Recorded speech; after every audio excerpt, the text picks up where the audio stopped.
crystal radios.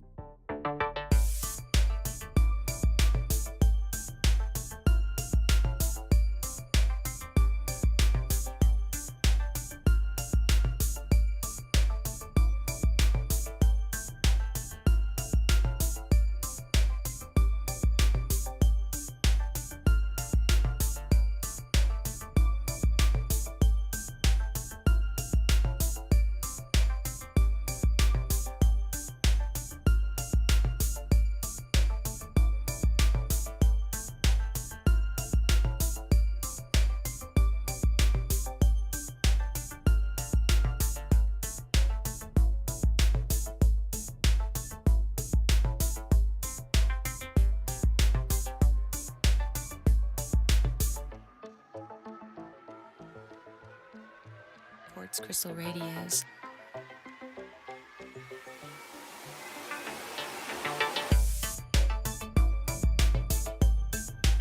Quartz.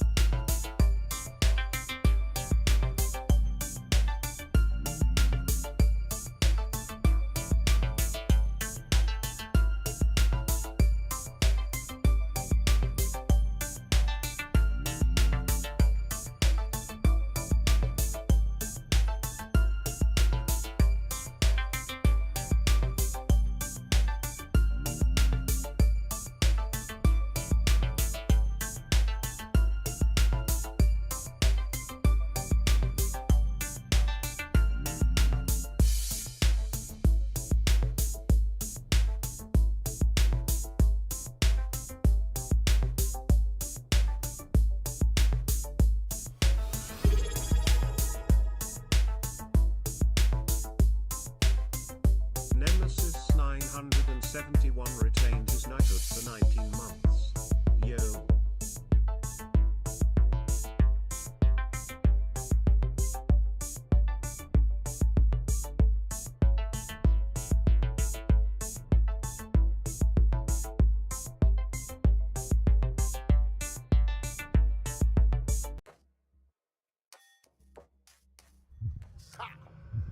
Old school. I hear me?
I come on, bang.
put our living stereo stylus in this groove.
Hello and good evening. Welcome back for some Civ6 action. Tonight we're gonna have Freritos de la Vega going against everybody for themselves. Chacun Pour Soi. We do have them starting off the ban phase a little bit earlier. Then, to be honest, I didn't actually share the links. I did need to ask questions. I did.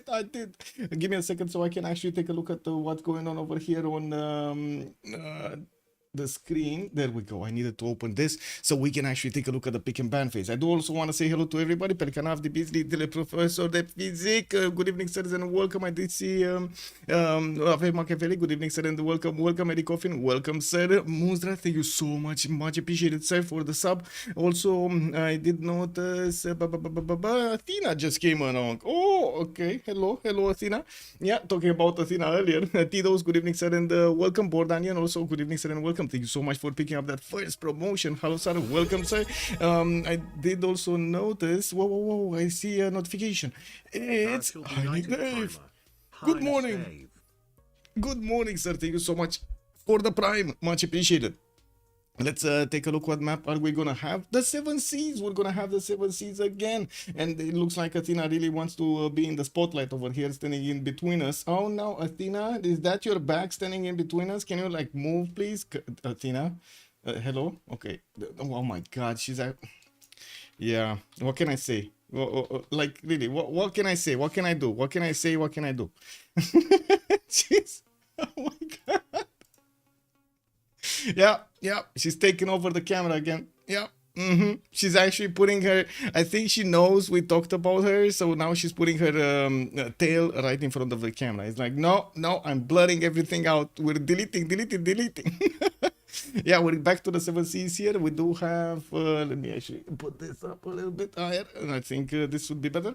Now let's actually take a look at the big and ban phase. On the left side, Freritos de la Vega.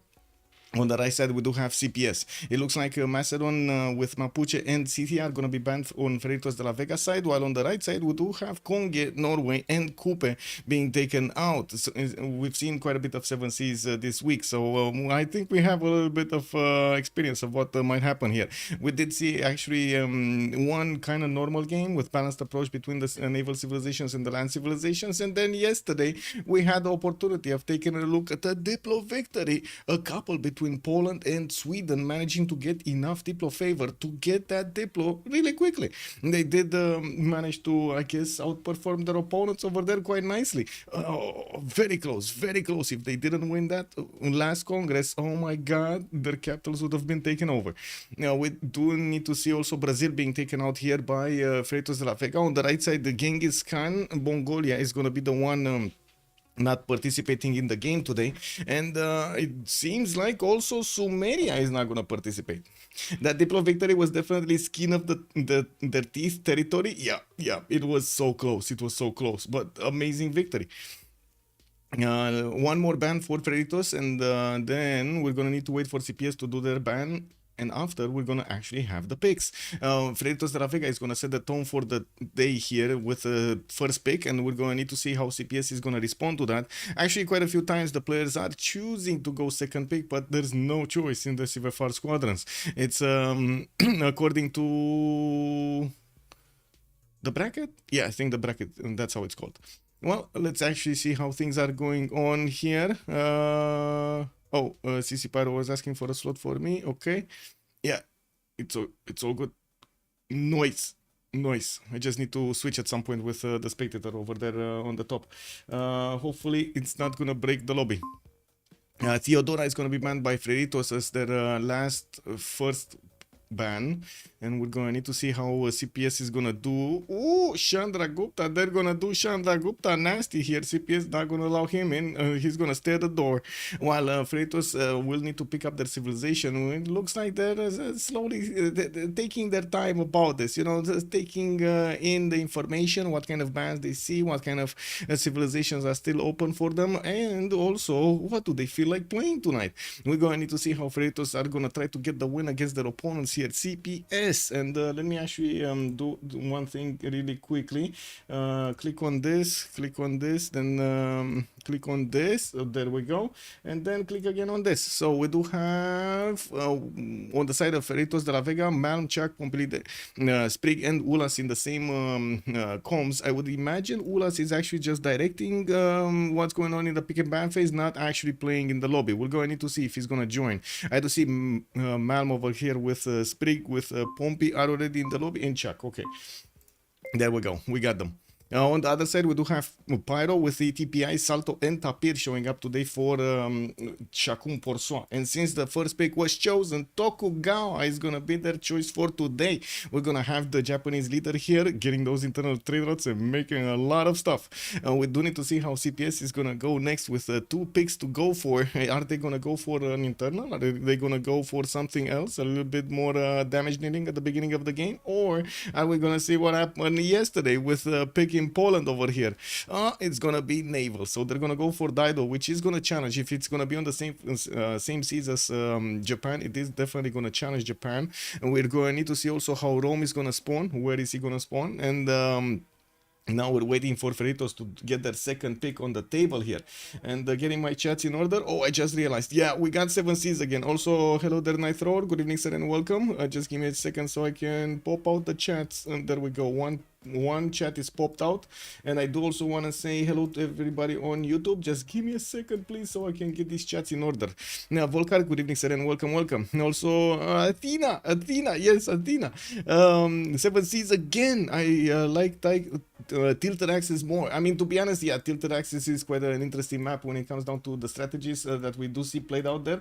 It's more challenging for the players, but it is also a bit more of a casino pick, as in there's more RNG on that map than we do see on the 7 Seas, on the Pangeas, on the maps that we do see so often over here, even Highlands.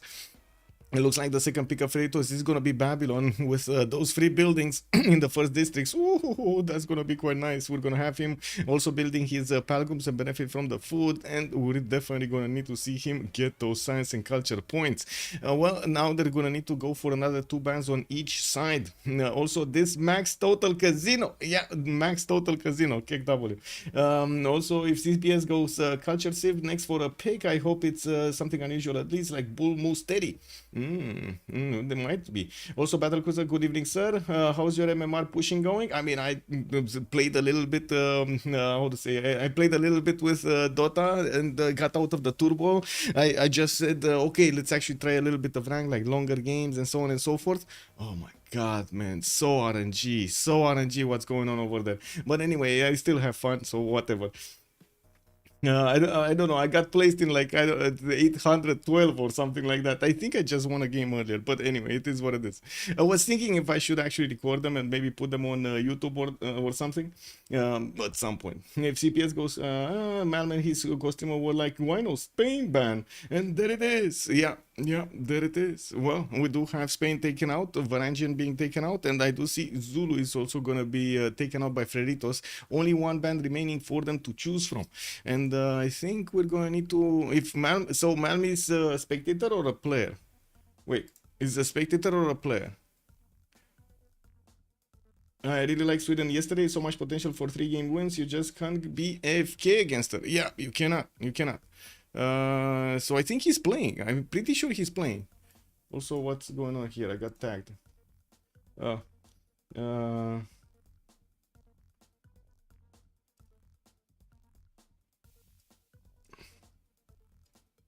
Oh my God. Yeah, getting tagged again. Yeah. Getting spammed by bots again, guys. Yeah, it is what it is.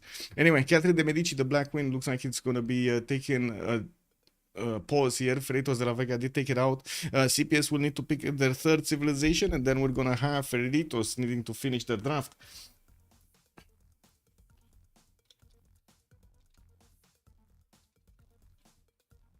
Okay, there we go. clicking this, okay, and this, and then this, and this, and this, and this, okay. TA about same, this about who get caravels first, okay. Mapuche spune your simmering game becomes really hard. Well, yeah, and Mapuche did get banned earlier, I'm pretty sure that's why. Looks like Kublai Mongolia is also gonna be one of the civilizations that can do something like Mapuche with its K-Shakes. We're gonna need to see if he's gonna have the opportunity. In the last two games, we didn't really have Mongolia here have the opportunity to go against his opponent that easily. Montezuma is also gonna be picked up by Freritos. We've seen also how Montezuma can actually go to the extreme of plus 16 damage against his opponent. That's insane amount of damage coming up on his units. Now, one last Civ here also needs to be picked by Freritos de la Vega. They do have to pick them in order here in sequence.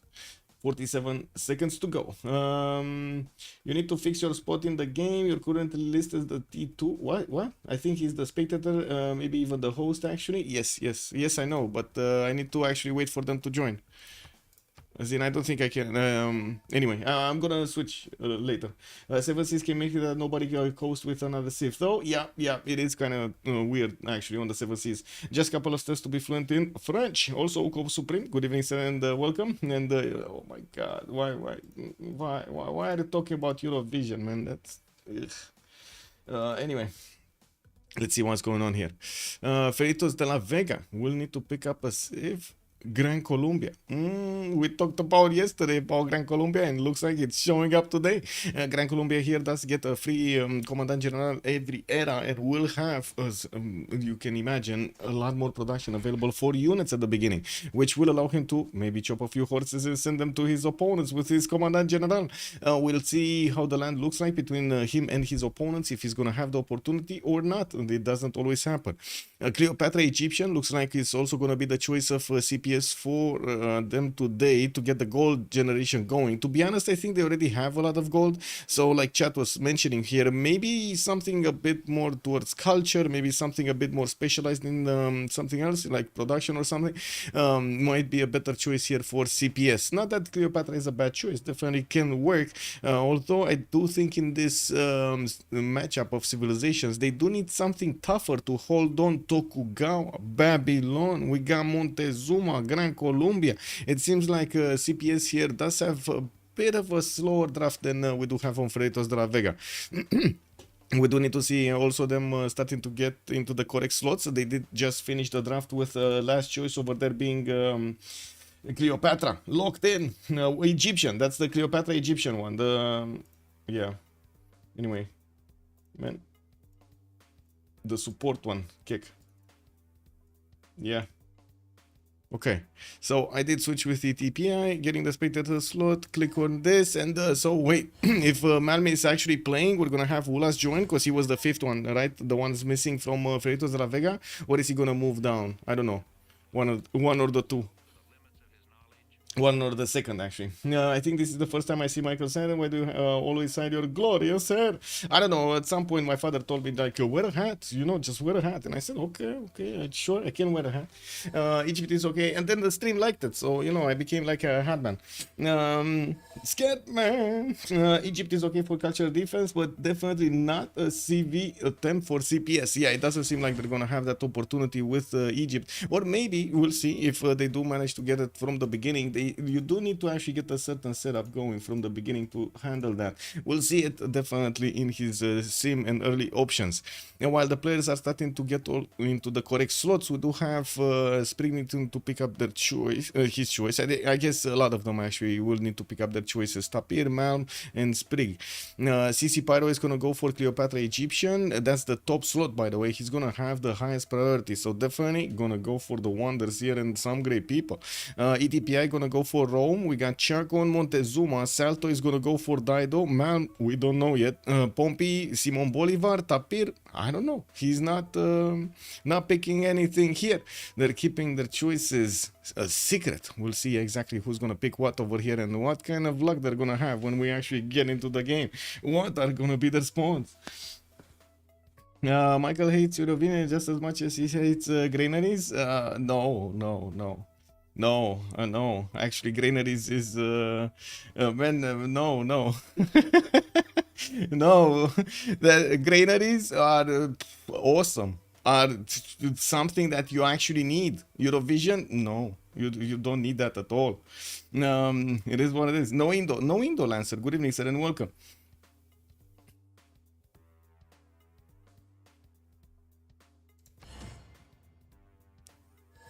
Well, looks like Kublai Mongolia is going to be Tapir's choice. Salto is going to go for Daido. Who is the other one? Malm on Hammurabi. Sprig is going to be the one with Tokugawa. And now that everybody's readying up, we're going to need to put up the prediction for how many remaps are we going to have. 0, 1, or 2. Let's put it for 10 minutes as a submission period. And let's get going. I think they do need to check the settings, right? I think he needed to set the map or something because we need to ready up again. Yeah, I think the map was was different than it should be. Fortuna Belli also, good morning, sir. How are you doing? Ooh, it's starting to be quite cold right now in Romania. Ooh, chilly willy. We'll see how this winter is gonna look like. The sun is going down as like, I don't know, 4 or 5 p.m. or something like that. And coming up at like 7, or even 8. Such a small day. Okay, there we go. We're starting the countdown for the map. Again, this is going to be 7 seas. We're going to see quite a bit of water bodies on this map. We're going to need to also take a look how they're going to try to use them, either to go against each other when it comes to taking cities, or try to settle some of those cities for coastal trade routes. You've seen multiple times how the coastal trade routes are giving them such a good advantage. Even though yesterday, with more than 2,000 gold a turn, it didn't secure the win. They did have money for everything they wanted, but they just couldn't get there in time. The Diplo victory was activated against all of that money. Let's actually take a look how things are going on here. We do have to ask chat. When are we going, chat? Are we going to talk about Tapero on Kublai Khan, or are we going to talk about Sprig on Tokugawa? Portugal-Spain trade route was disgusting. Yes, Tidos is saying left. So we're going to talk about Tapir here, who's going to have an aggressive civilization. Maybe we're going to catch him catching others with their pants down. Let's actually see. Where is Tapir over here? There we go. We do have him with a possible ivory settle if he wants to, but I'm pretty sure he's just going to settle in place.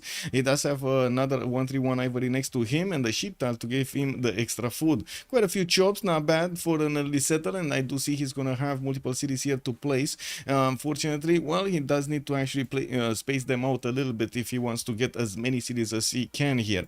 He does have rivers in the southwest to go for, and it doesn't look like he's actually gonna have coastal with somebody. As in, is he gonna go coastal with somebody? I mean, there is Aztec to the south. That's gonna be an opponent. Although again, Aztec, I don't think he's actually gonna go coastal here. He would need to settle turn 2 on the 1-1, and I'm pretty sure he's just gonna settle in place. Yeah, there we go. And on the other side of the coast, we do have Japan. Okay, there will be Japan on this coast. That will be Aztec's ally and the opponent of Kublai Khan, Mongolia. So if he does actually settle the southeastern coast, he's going to put his cities in danger of being taken over from Tokugawa, or I should say by Tokugawa. Moving to Daido, we should actually see her on the seas somewhere. I didn't actually see her on the seas. Is she somewhere in like one of these tiny lakes somewhere? Because I didn't see her anywhere. Where is Daido? Like, really? Here? No? No? Where is that? Oh, Salto. Okay, I'm so sorry, Salto. He's in the middle of the map here on a really tiny Gulf of Gabe. This is a really tiny, very tiny Gulf of Gabe.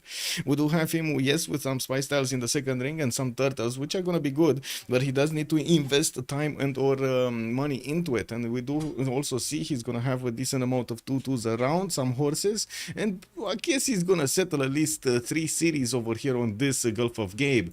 He will have Gran Colombia to the west, which is going to be an opponent, so I'm pretty sure cities on the northwest are going to be limited. And thinking about him settling the other side of this coast, I don't think he's going to want to do that. He's probably going to want to put cities on the right side, which, yes, are going to be left alone by everybody. There is nobody on this coast to actually contest him, so having cities over here is probably going to be an advantage. Now we do have to take a look also at TPI on Rome. No, this is Rakedet. Where is Rome? What is big Rome here? Oh yeah, there we go. So yellow is Rome. We do have ETPI getting his city on fresh water to the north of Dido. That will allow him to actually get some trade routes on the water with Dido. They have the possibility of settling both of them, settling cities on the right side and getting those going. Cute little coast, yeah, like in those spawn 2 days ago. Yeah, remap already. We got Nitro calling out remap. No naval fight. What is this? Also a nice toa for the Kree spawn. Wait a second. Where did you see the toa? Here. Oh yeah, not bad, not actually very good. 2, 4, 6, 7, 8 possible amenities. That's very good tour. Yeah, I agree. Looks like Rome is gonna get his 2-2 base, and we'll have more cities to settle south next to some spice tiles, which are gonna be great. We do have him also in the north with a few cities to place. To be honest, I'm actually quite curious how he's gonna space them out here. If he's gonna go for wheat or incense, if he's gonna go for sheep, or is he gonna go for an Temenanki city? Well, we'll see how and what are his choices a little bit later on in the game. Probably in the next 15 turns, we're gonna know if this is gonna be the map first, and then if he's actually gonna go with Temenanki. Moving to Cleopatra Egyptian, I do have to say Cleopatra here is to the right side of Babylon, which I gotta also say is behind a lot of mountains. I don't think Babylon is gonna be a threat here to Rakedet. What will be a threat to Rakedet is Montezuma on the right side. Chak is very close, and Rakedet here, ooh, I mean, I think he's definitely gonna put up a fight for that Temenanki. He does have quite a bit of floodplains in his capital. Scout coming up in 1, and a few, well, I guess not a few 2-2s. He has 1-2 with a 1-3 in the capital. Not that much food, to be honest. Well, we'll see if he's actually gonna grab some more food from somewhere else. Has more cities in the north. I'm pretty sure he's gonna want to settle more of this floodplains, and of course go right next to the mountains on the west side, where he does have good campuses to put down. Rakedet is also going to have Mongolia appear in the north, but that's going to be one of his allies, and I'm pretty sure he's going to try at some point to get a city to connect to him on the coast. Can you imagine, either on the west side? I think west side, right? He should get a city on the J tile there and get the quadruple triangle of doom here of trade routes in between them. Can you imagine that? Oh my god, and crisscrossing over there, all of those trade routes. Oh yeah. Well, let's take a look at Gran Colombia. Simon Bolivar. We got Bogota already getting some extra faith per turn from a dice tile. He does have the opportunity to go directly east with a first setter next to some other dice tiles, and also will have the opportunity to go quickly against Phoenicia. He's very close to him. Now we do have him going directly for a hut in the north, and it looks like he's gonna get another scout and start moving him towards the, well, probably towards the south. I don't know. He has 2 directions to go for, right? South or east. We'll see which one is he gonna choose. Looking at Pompey, we do have him moving across over there on the river. It looks like he's gonna get the mountains to settle some campuses, and well, he's not gonna have any huts over there. Not gonna have one. Well, there is one very far in the north over there next to Ngazargamo. He might get there. Now, well, let's actually see. Where is he going? He just got 10 horses from a hut. Okay, so south. Okay, he's going south. Well, I guess, oh my god, he can go both directions from here. Anyway, let's move forward to Hammurabi. Babylon is gonna have his forest fire in the north on a rainforest setup, and it looks like he's gonna have more rainforest tiles in which that fire can spread. At least 3 of them from what I can see. Now we do have his Sabunkipitum that is sitting in a forest and just watching the rainforest burn around him. Can you imagine he's gonna have a spice tile that got burned quite early in the capital? Ooh, look at that spice. You can smell it right now. I think Babylon's people are very happy at this point. He does have a +4 campus if he wants to start off with writing, and I do notice he is starting with writing. And we do have his settler coming out in 4 turns. Probably will go west side, because I'm pretty sure he doesn't want to send his settler into this fiery territory in the north. Now looks like, oh my god, wait a second, isn't this dangerous? Isn't this dangerous? He's sitting on a uranium tile with a lot of fire next to him. Isn't this danger, Will Robinson? This seems like he's like Crocodile Dundee over here, you know? Oh my god, you know, that's very dangerous. I'm just gonna go and poke it with a stick, see what happens. Oh, yeah, I guess. Whew. Yeah, coal and uranium next to fire. That sounds like a recipe for disaster. This fire is spicy, but soon it will be CSC. Yeah. Well, CPSC, yeah, it will be. I still see there's going to be one tile and the possibility of him actually settling off the coast, right? He can aqueduct it if that city is going to be good enough. We might see him even not realizing that his opponents are going to have quite a few cities here on the coast. Uranium grants fire immunity. Yeah. Well, taking a look at the next, let's actually see Montezuma. What is he doing? How many continents does he have? And what are we going to see? Okay, 2 possible continents, Antarctica on the right side. He does have also Japan there, a little bit further. He's not gonna get, he is gonna get to trade with Japan if he's gonna settle coastal. Now, while I do see he's gonna get some ivory tiles, he does have a settler in 1 turn. A bit of a problem with the fresh water though. This river is only gonna be so much and it doesn't give him another city on it. No, he does have the stone settle for a 2-2 base, and then he's gonna have this ivory settle to the west side. But there in the forest, it's CC Pyro. It looks like he's just watching that elephant, and CC Pyro might actually grab a settler here. We're going to need to see where Tenochtitlan is going to... I think it's south, right? He's going southeast. He's not caring about that ivory tile. He doesn't want to dabble in the seas over there. I mean, it's cold. Have you seen water? It's very cold and wet. Have you ever been, right, in the ocean water? It's very cold and wet. 2 seas and a couple portal water bodies. Yeah, remap if either team realizes. Yeah, I don't think Freritos actually need to remap this, to be honest. I don't think either of them actually need to remap this. They, on one side, CPS has the trade routes. On the other side, we do have them with pretty good spawns, so not bad. Salto is going in the face of Bogota here. And he doesn't know. He doesn't know. Bogota is over here. Salto might actually be in danger. Yeah. Anyway, we do have the remap started off, and I do think we actually missed the Tokugawa spawn, right? We need to take a look a little bit on it. Okay, some turtles, some tutus, not bad. Another freshwater city over there on the banana to the north. No freshwater on the right side. It is what it is. He might actually get to aqueduct it a little bit later if he settles the island. But who would want to settle the island? Let's be real, nobody. Like, look at that. Look at that city. It's devoid of anything that would be actually food or production. Actually, this is not a great setup. I want to say he's going to need to settle quite a few inlands. I don't think Sprig is going to be happy with what he has here. It's playable, don't get me wrong, because, you know, Tokugawa, but doesn't look amazing. And we got both of them remapping. They're going to use the remap token. Okay, both of them remapping. It is what it is. Okay, good luck, have fun. Let's actually tick off here the prediction, choose an outcome, 1 remap, because both of them use the remap tokens at the same time. They used, they all expanded them. So we're going to see 1 single remap. Only districts and then Kampung everywhere. Yeah. It looks like, yeah, we were wrong. They did choose to remap.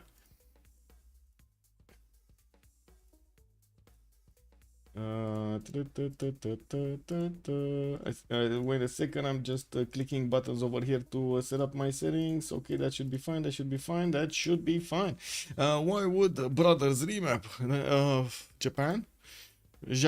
I don't think that was a winning spawn over there for Japan. Let's see what we have this time. Chat, where are we going? This is the map, but where are we going? Are we going left or are we going right? We need to know. Chat.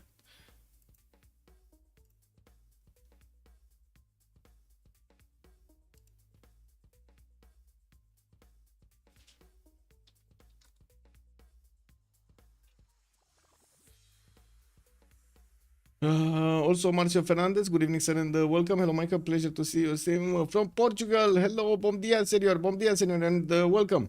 I don't know how to say welcome. Bienvenue? Is it? No, that's French. Anyway, it is what it is. You know, you could just look at Rome. I mean, sure, but I want to go after the stream over here. Tokugawa. Okay, so you see, we want to see Tokugawa spawn. That's what's happening on the stream. Let's take a look. Oh, Tokugawa with his own pleasure island over here has Bologna on it. Look, oh my God, look at what happened with this one. Now this is much better than the last time, right? We do have him with freshwater city with some bananas and tobacco in the southeast. Another freshwater freshwater city on the west side there. Northeast, another freshwater city. So many rivers just snaking around this island and some lakes to give him the fresh water. That is pretty good. Yeah, that is pretty good. It's not even a peninsula, guys. This is an island. This is such a big island. Look at this. It starts from here, right? This is the edge, and then it goes all the way down here, and then it goes up again, and then he goes here, and then it stops. It's an island. It's its own pleasure island. Also, Victor Carites, good evening, sir, and welcome. I am new here. May I ask if there is any chance I can watch player first perspective? There are some streamers that are streaming right now, actually. You can take a look at Malm if you want to. He's streaming on, actually, that's his name. Malm is his name on Twitch, twitch.tv/Malm. Isolated game towards the space victory. Pocket Cinguetti and Bologna. Guy activated the God Spawn skill. Exactly, he clicked the button. We do have Tokyo here with a scout coming up in 3 turns, and I do notice he's gonna have quite a few reef tiles with fish and turtles on them. We will need to see how many cities is he going to get here and how quickly, but I'm pretty sure he's gonna be very happy. It does also have Malm on the other side of the coast, which is gonna be in range of those traders from Malm, because he's not gonna go external here. Let's be real about this. Also, Daido on Japan coast. Daido on Japan coast. Yes, it is. We got tired here that he's gonna get to fight throughout the game, and I'm pretty sure we're gonna see quite a few naval fights. We do need to take a look back on Sprig and see his strategics. He does have his iron tile next to his capital in the first ring, while his horses are gonna be second ring here. And well, I do notice he's gonna have quite a good time. Let's move forward because I want to see it a little bit later, not right now. Let's see on Montezuma. Here we got Tenochtitlan with also the option to go on the western coast and try to get some cities over there. Does have one on the truffle tile, for example, northwest, and I do also notice another one here on the oil. I do see Tenochtitlan is going to benefit from a lot of camps. 1, 2, 3 in the capital, the ivory, the deer tile, and of course the truffle in the third ring. 4 camps actually. He has another deer tile to the southeast of Tenochtitlan. We do also see his goddess of the hunt is going to be pretty good. Second city possible next to a dice tile to get the extra faith per turn, and we do have him getting his scout out in 3. Has access to an iron tile in the first ring, and his horses are going to be second ring towards the southwest here from Tenochtitlan. He does have an opponent close by. It's going to be Mongolia on the right side, and I think because of that he's not actually going to step on the seas in the Gulf of Mexico. He's more going to want to actually get his cities on the right to fend off Mongolia and then back settle, or north and south settle over here, side settle basically, to try to get as many stats out as possible. Let me actually send a good luck, have fun over here, and let's see what's going on. We got Hammurabi. Let's talk about Hammurabi. He's on the coast, on the other side of the coast from Freritos to Tokugawa. We got Malm here with a lot of stone tiles. Ooh, look at the stones on Malm. He does have some spice tiles for those stone tiles. Oh, it might get hot over here. We do have a Sabon Kipidum coming up from Babylon, and yes, he's gonna go for that sheep tile to get the 2-2 base going. 1, 2, 3, 4, 5, and a 6 to settle, while he's also going to have to the right side another city that is not that great when it comes to tiles. South will not have a lake, unfortunately, for that settle, but it is going to have a +4 campus in between the mountains and the geothermal. He could just settle the geothermal, by the way. 1, 2, 3, 4, 5, and 6 to settle. Now, we do also notice in the south he's going to have a bit more coast to settle in the Arctic Ocean over here, but I guess we're going to need to keep him on this side of the coast. Maybe even settle some islands in between.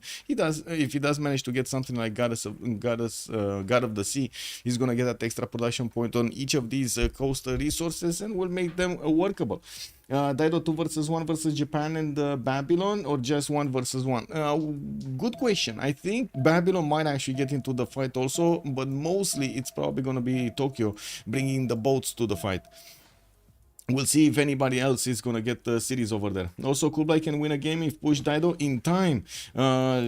Yeah. Although he's going to have his hands full with Montezuma. Like, talking about pushing Daido over there in the north. I don't know. Wait a second. They're allies, Kublai with Mongolia.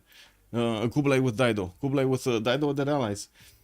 Anyway, now let's actually take a look on the next one. We got Simon Bolivar. Simon Bolivar is going to be here, northwest of Babylon and northeast of Egypt, Cleopatra. Bogota is going to have a 3-1 spy style. He does have his scout coming up in 1, Mount Roraima to the northwest, quite far away, unfortunately. And we do have him also with 3-2 bananas in the south, in the second ring from Bogota. Second city on cattle. Oh my god, look at that second city, man. 3-2 banana in second ring, 3-2-1 spy style second ring, settle on the cattle, get the food going. He could actually settle this cattle and get the banana here, and maybe even put another city to the north on the right, or put another city on the eastern side, and we'll see how he's actually gonna space out his cities. Although I do believe the cattle over there is just so juicy, it might not be ignored. We do have him with quite a few 2-2s in the capital, and yes, he's gonna be banana king. I don't think there's any way to say it. Pompey today is banana king. Look at him go. He has so many bananas. Anyway, he's gonna also have some extra food from a rice style, and we do have his settler coming up in 4. Has access to a horse in the first ring, and his iron is gonna be second ring here on the southeast. He killed to settle, more mountains in the south.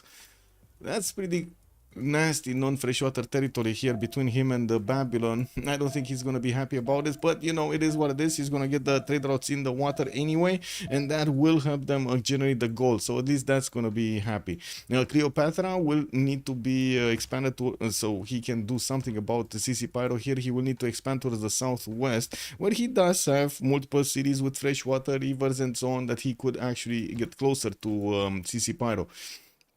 Talking about CC Pyro here, he does have very little floodplains in his capital, only 4 tiles with another rice and another marsh, while to the west side here, it looks like this is gonna be a big Temenanki enjoying city. He has more floodplains in the south and a few more marsh tiles on the right side, and I do notice he had a cat with a builder with a 2 charge, but no unit to actually take that builder with. Now we do have his setter coming up in 3 turns, his iron tile second ring, also horses, second ring here to the southeast. Will he put the +6 campus one day? Wait, who? This one? The uranium campus? I mean, yeah, getting some, how to say, mutant scientist. +6 campus, mutant scientist level, man. Cat is a free kill for sure, northwest of Bogota. Oh, this one, the +6, yeah. That's a good question. I don't know. I guess he's gonna need to figure out if that is a +6 first of all. You know, at the moment he doesn't see in between the mountains, right? He needs to grab one of the tiles of the mountains to see that there is actually a spot over there. And he does also need bronze working for that one, so I don't know. Oof. That's a tough choice. Anyway, now moving forward to Rome, we do have him quite close by to Mongolia and quite close by to also Cleopatra. They're gonna get to trade with each other on the Adriatic Sea and the Red Sea. We do have Rome picking up a settler right now. He does have the opportunity to go coast at this point with a rice tile on the right side. Now, while he does have more cities to place in the north, we do have his scout figuring out about Vredefort. No, he went the other way. He went across the river, and that's not gonna give him the wonder point. He does have a city on the cattle on the west, giving him access to more bananas and very good campuses here. +4 campus actually right in the smack in the capital there on the coal tile. Another forest fire has begun somewhere. I don't know where, but we're probably gonna see the effects of it soon. Do we? Oh my god, is it Tokugawa? Is it Tokugawa? No, it's not Tokugawa. Okay, never mind. Rome will have access to an iron tile in the second ring. Has also a fertile. I just saw this 3-1 over here. So 6 food points from his 2 tiles. Wow, okay, that's amazing. His horses are going to be quite expensive though in the third ring towards the south. While we'll go and need to see where is he going to send this settler. Oh, looks like he's actually going very far in the south. Okay, that's 1, 2, 3, 4, 5, and a 6 to settle. Why is he going so far in the south? That is so far away. Isn't this like very like snatching cities from CC Pyro over here? Oh my god, he didn't know about this, right? He didn't know about this cattle tile on the western side. Yeah, he didn't know. He doesn't know. Oh well, it is what it is. Wait. So Kublai will push Montezuma and Daido will fight with Japan and Babylon and probably do go all in with Beremas. Beremas? What was that? Beremas. Why is Aztec on sailing? Aztec on sailing. Where is Aztec? Here. Okay. Well, he looks like he's going coast. It looks like he's going coast, and he's being pushed back by Mongolia here. Now we do have to take a look at Dido first, and then we're going to come back to see what Tenochtitlan is doing. Chuck is managing to get that settler in the north towards his Eagle Warrior, and I do see he started to improve his coastal tiles, the pearls, for example, in the capital. Now we do have him getting another settler in 6, and he will have the opportunity to settle on that wheat tile when that's going to be safe. We're going to need to see when that's going to be safe. I'm quite surprised he's actually choosing to go north. Oh, I see. He's actually going somewhere around here. Okay. Now I was surprised he's going this way instead of going this way, so he could actually grab that truffle tile, or south, go for the sheep settle, get that 2-2 base and all of the dice tiles and the 2-2s around you. That seems anyway, it is what it is. Let's come back to Dido. We got Tyre here already getting his 2 improvements on the coast with Celestial Navigation boost. He has a 2-3 deer tile to get extra production from, and another setter coming up from Tyre in 3. Now looks like he's moving right side here to on the Albo Run C, which is not actually going to have anybody on it, and that will also mean he's not going to get to use that production of the city center on the western side for both production. He's going to need every city help that he can get. A bit surprising that he actually settled east side instead of going for the cattle settle for towards the southwest of Tyre, or even in the north, right? Well, north wouldn't have been that great. Only some pearl tiles over here in the water, and a lot of floodplains, which I'm pretty sure he's not gonna get Lady of the Reeds for the extra production. We do have Tyre also benefiting from iron second ring, horses second ring, and a diamond to get him the extra gold. Unfortunately, he doesn't have a foot point on that diamond tile. Anshan is the gate to the Aztec Sea. Yes, it is the gate. Wait, is he settling wheat tile? Is he actually settling wheat tile? He just got there, right? He just got there.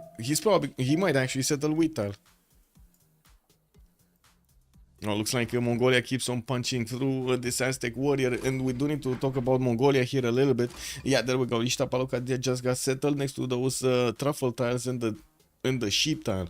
Looks like Xanadu and the Ulaanbaatar got settled. Ulaanbaatar on the main style, Xanadu on a 2-2 base. He did have the opportunity to go for a geothermal settle for a 2-2-1. He chose not to. He also has a +4 campus in the capital. Pretty strong start over here for Xanadu. We're gonna need to see if he's gonna keep up his tempo. We just saw Phoenicia also pop a builder there in the city of Ugarit. I notice he's going to put another campus here from Ulaanbaatar, which is only going to be a +2, but still that's going to be pretty good to get all of this extra science from the beginning, and that's a very nice setup for geothermals. Forest fire in the north of him. He does have the opportunity to settle truffle northwards, and another city next to those fertiles over there, which is also going to have access to these well, forest fire tiles. He's the ally of Rome, so I don't think they're actually gonna have a problem settling next to each other here, and I'm pretty sure he's gonna want to get a city on the marble tile on the west of Xanadu, so he can get a staging location to go against Aztec. We'll see how he's gonna try to go through the mountains. This is terrible territory to push through. Like ideally you want to go south and go through this kind of land instead of going through this kind of. This is deadly. Like whenever you're gonna see something push over here, and if Czech is gonna do his job as a defender, and I'm pretty sure he will, he's gonna have units over here shooting everything that's coming through or trying to come through. Yeah, we'll see how things are gonna develop, and we could even get some quadrants in the water to do the damage. Mongolia here will have access to a horse tile right underneath his campus. He's just gonna get the resource when he's gonna finish animal husbandry, and I do see his iron is gonna be first ring from Xanadu directly in the capital. Has access also to an ivory tile if he wants to improve camp and try to go for Temple of Artemis. Not a bad Temple of Artemis, I gotta say, not a bad one. We got what, 1, 2, 3, 4 amenities. Not bad, not bad. Also, let's go prediction right now. Okay, who will win, Doritos de la Vega or Chacun Pour Soi? You forgot to put up the prediction. I didn't forget. Usually I put it like between 10, 25 and 30, and it's just 16. Fio Matar, also good evening, sir. The reason I'm slowing down my prediction a lot of the times is because I want to get all of the information for you to make an informed choice. You know, this is not like in real life politics. We actually need to base our decisions on some sort of actual information, truthful information. We do have Engazargamu with CAD coming up for today for them, and I do see Muscat with Venice will provide some trade benefits. Cardiff is going to be the one for industry, and the Caguana with Mohenio Daro, Rapa Nui providing the culture. Chinguetti with Vatican City is also going to appear in the game for some religious benefits. Then we do have Anshan with Bologna for the science. Anshan, as you've seen, it is the gate of the Aztec cities for the world, and Bologna is going to be the crown jewel of the Japanese Empire, which is probably not going to want to share with anybody else. This is a pocket CS. Nobody's going to see it, right? Unless we're going to have Dido scout out that coast, nobody's going to see it for a long time. Plantation to deny Colombia also, yeah.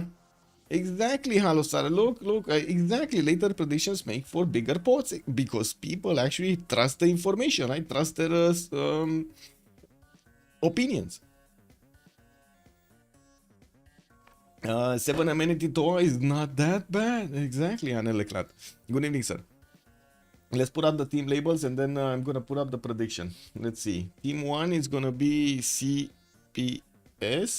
And then we do have on the right side, not this, this, FTLV. There we go. Boom. And open it up so everybody gets to see it. Beautiful, beautiful. I think we can close this. It's fine. Can we do this? And we do this, and there we go. It's all good. Okay. Let's take with lots of camps. Yeah. Prediction. Start a prediction for who will win. CPS or FTLV. 30 minutes for a submission period, and there we go. Now you have the opportunity to put points into to get more points out of correctly predicting the outcome of this game. On the left side we got CPS tonight with Tapir, Salto, ATPI, CC Pyro. On the right side Freritos de la Vega with Pompey, Malm, Chuck and Sprig showing up today for them. It's Tokugawa God Spawn. Yeah, he's playing Tropico today. Duck Duke. Good evening, sir, and welcome. I do see Tokyo is gonna get another city east side. Might actually put it on the deer tile there, and we do have him getting trader from Shizuoka. Tokyo gonna get his monument for the extra culture. He did improve 3 of these tiles, 2 of these turtles and 1 fish tile, getting that extra food going. Very nice with the production and the science. He has a lot more cities actually to place on the coast with good, like, oh my god, copper settled northwest, this tier settled east side, more freshwater southeast on that niter tile. Amazing settles over here for Tokyo. Okay, nothing amazing, okay, but they're pretty good. You gotta say they're pretty good.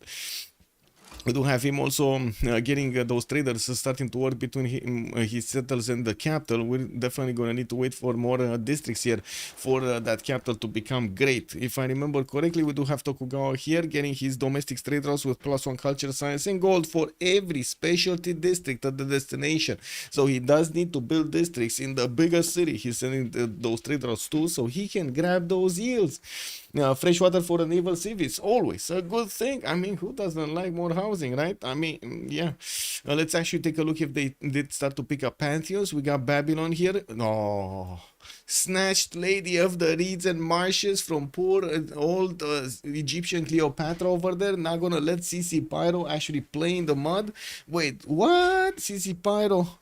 Well, at least CC Pyro is gonna get his Etemenank in 10 turns here from Suenet. He did place that city next to those 213 tiles, and he's putting all of that production in. I do see he's also grabbing a monument and getting another city towards CAD in the southeast. Now let's see Rome, still no Pantheon here, going for Liang in the capital. Now this is a bit of a surprise. Liang in the capital. He has 1, 2, 3 resources that he can see. Is this City Park Liang? Oh my god, that's gonna take a while. City Park Liang.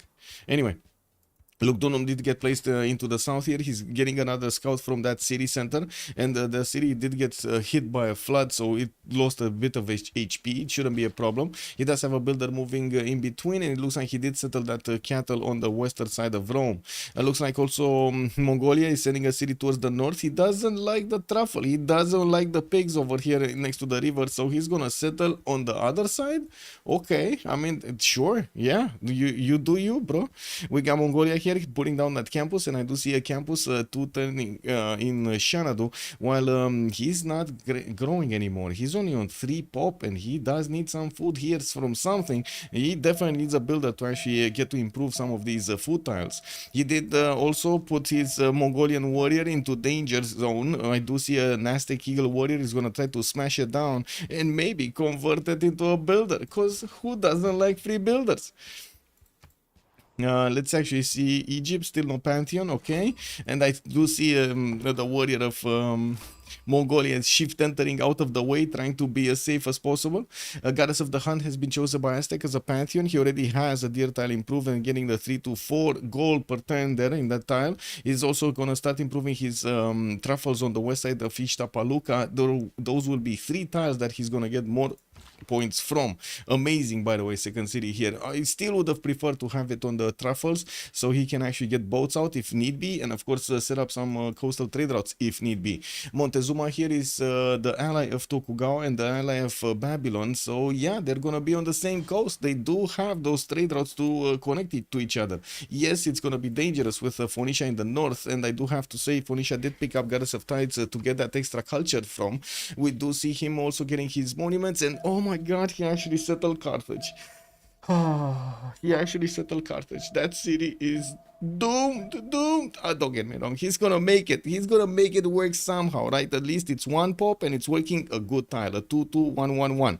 Now he's gonna get another pearl tile improve, and second pop he's gonna get another tile to use. He's gonna hit third pop and he's not gonna have a tile to use.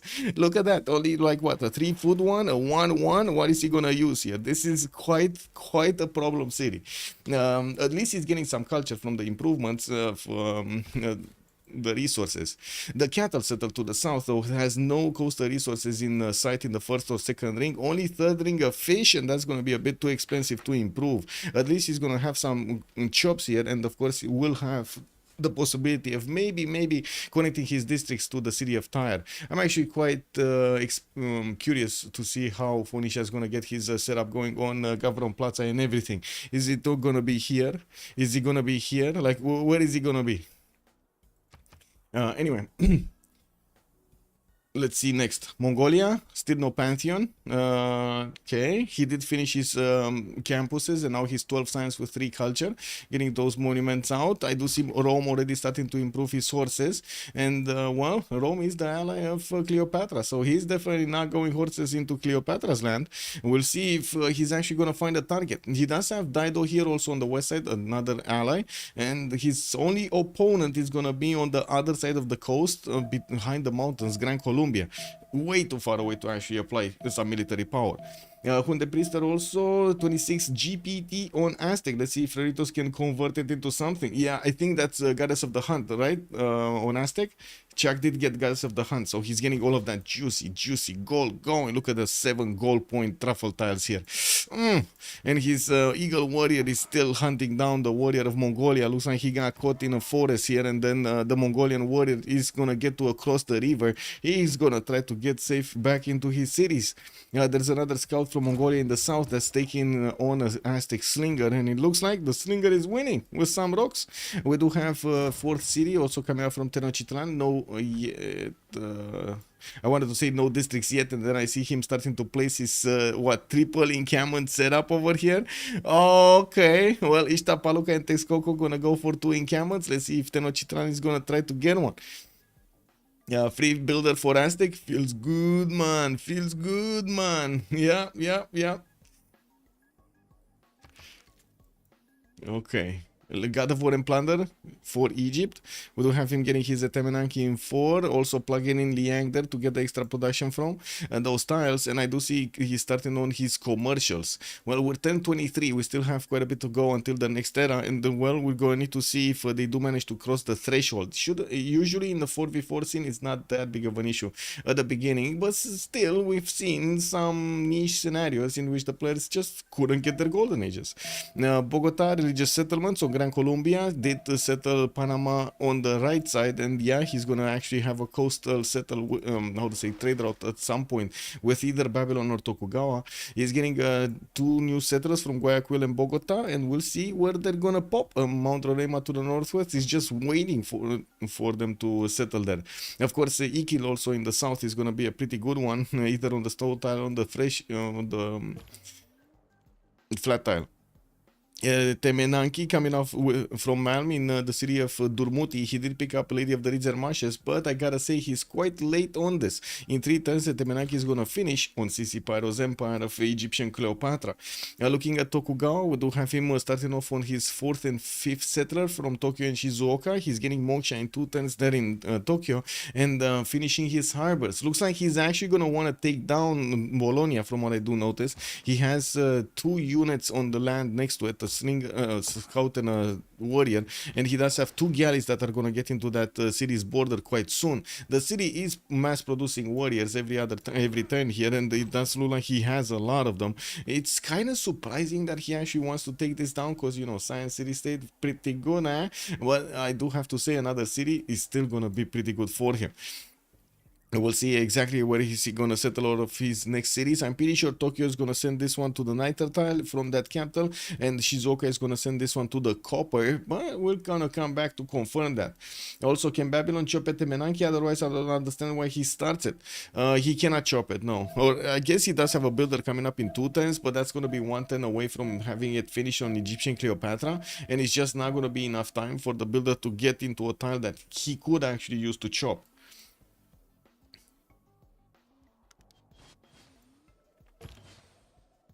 Still no Pantheon or Rome. Divine Spark chosen by Mongolia. Interesting choice. I wouldn't have thought he's gonna go Divine Spark here, but why not? We do have him getting quite a few more scientist points in the campuses, right? Lahipisha is gonna be first, and it looks like he is gonna get there faster. Okay. I mean, he does have 4 points. Getting a slinger out from Xanadu. He's a warrior, is still trying to get out of there, and we do have the Aztec warrior just hunting it down until he reaches the city centers of Mongolia. He wants to see what his opponent is all about here. Where does he have the cities?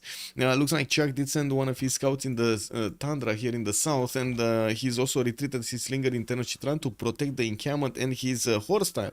He's sending a settler though, and I'm actually waiting to see where is he gonna be placed down. Is he gonna be here behind the mountains, or is he gonna be on the wheat tile next to the mountains?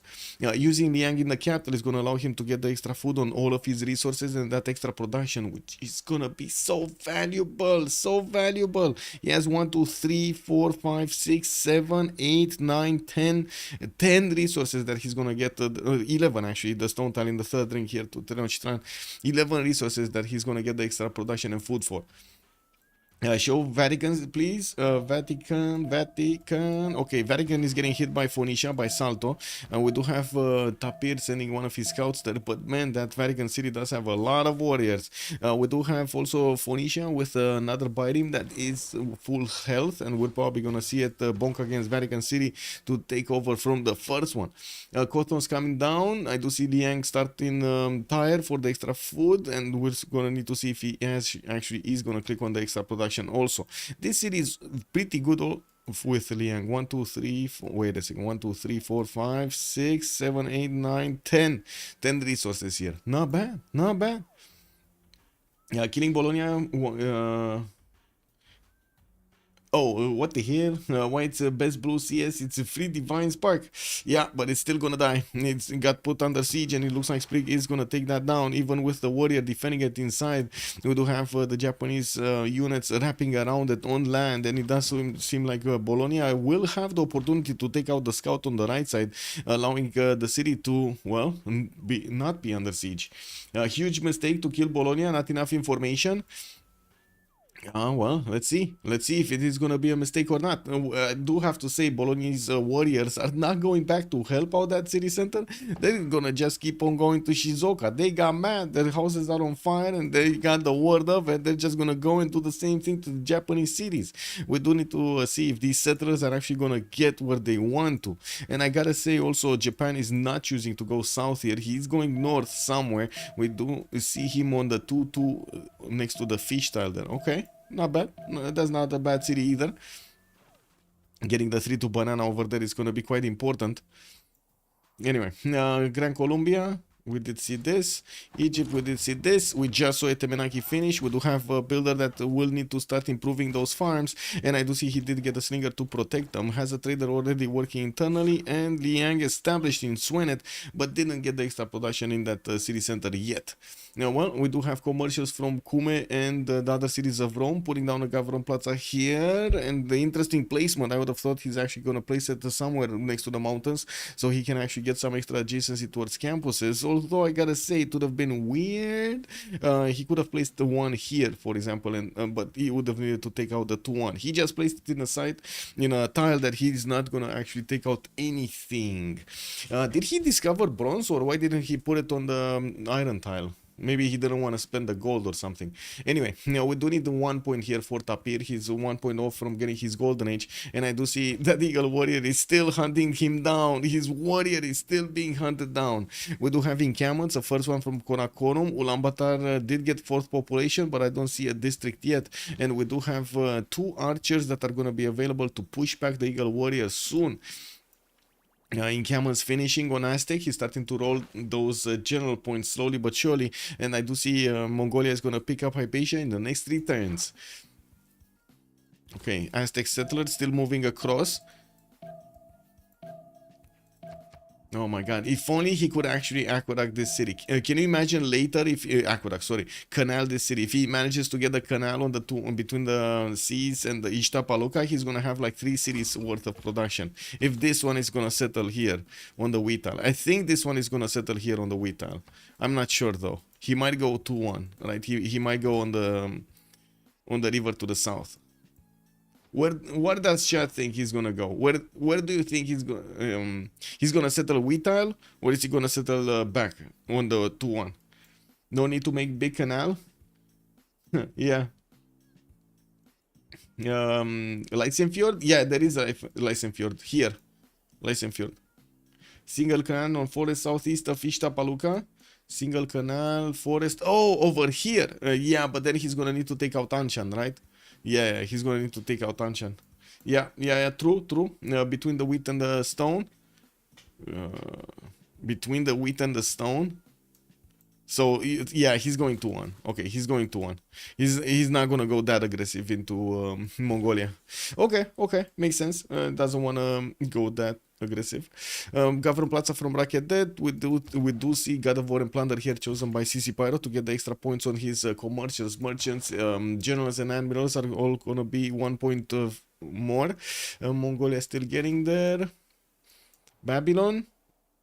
Looks like he used the production he got back from the Wonder to build the commercial there in the city of Durmuti, and I do see he didn't actually choose to build the one in the capital. Now he does have access to another trade route, because I'm pretty sure he finished the market with the first commercial. With another builder coming up from Babylon, he will need to start upgrading these tiles, and I gotta say he has also quite a few resources here for that Liang start. 1, 2, 3, 4, 5, 6, 7, 8, 9, 10 resources, 11 actually with the fish tile. Ooh, wait a second, did I count the fish first? Give me a second. So 1, 2, 3, 4, 5, 6, 7, 8, 9, 10, 11, 12, 13, 14 resources. 14 resources on this tiny city of Babylon. 3 encampment Aztec into non-aggressive city placement. Not sure if I agree. Yeah, exactly, right? It's good, the Priester. Maybe the 4th one is gonna go there. I don't know. Or the 5th one. Maybe the 5th one is gonna go on the somewhere around here. Actually, he can't go with tile anymore because he settled Teotihuacan too close. It's 3 tiles off, so that city is gonna be blocked right now. Yeah, it's blocked. He needs to get it on the coal or somewhere around there. Maybe even a river further.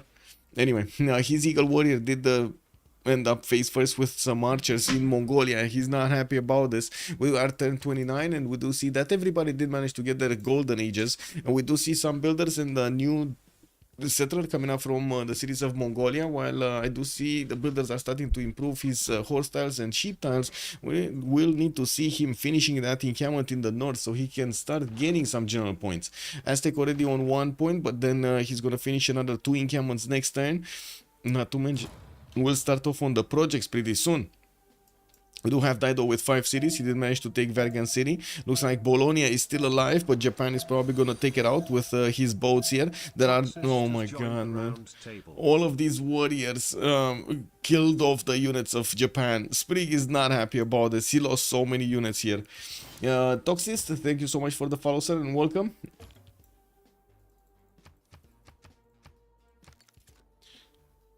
Okay. Eagle Warrior. He doesn't have a... Wait, he does have a cities to bully, right? Anshan to the north or Rapa Nui on the west side. He did actually have the opportunity to get a few Eagle Warriors to these cities and try to take out those warriors to convert them into builders, right? Give me a second, because it's becoming too hot in here, you know. Stream, lot of cooling going on. Yeah, this is the moment, chat. I'm taking off my hat. Yeah.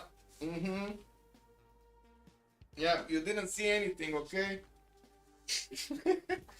Yeah, it is what it is. Taking off like hat like that.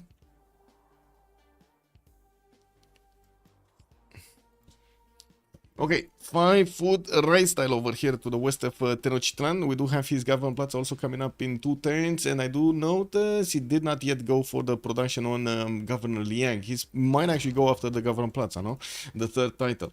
Anyway, CC Pyro getting the government plots in between his 2 Kothons. Looks like he's gonna want more gold.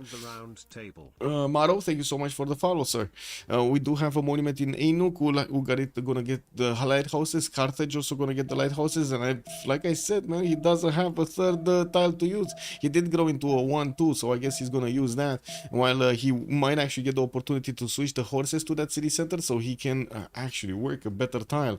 He should have a decent amount of gold per turn already. He's on 21, so he could actually invest quite a bit of it into these tiles here. Has a trader that will connect to the capital. Bologna finally getting taken down by these boats of Japan, deleting all of these warriors of the city state, and of course having a much better time here.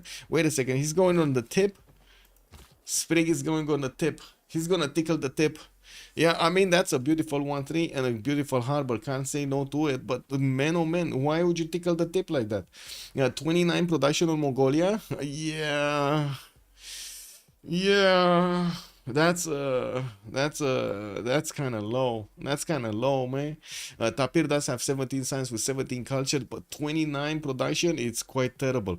We do have him getting his encampments up, more improvements with his builders, and did manage to push back the Aztec Eagle Warrior. Finishing these encampments is gonna take a little bit of time, and good thing for him is Aztec is not making projects yet. We're going to need to see how quickly Aztec can get these points. 3 a turn is gonna take a while to actually get through 4 first grade generals. We did have them going into turn 31. That means it's the first era. We got Kublai Khan China here, Kublai Khan Mongolia on Pen Russian Voice Golden Age with 17 science and 21 culture.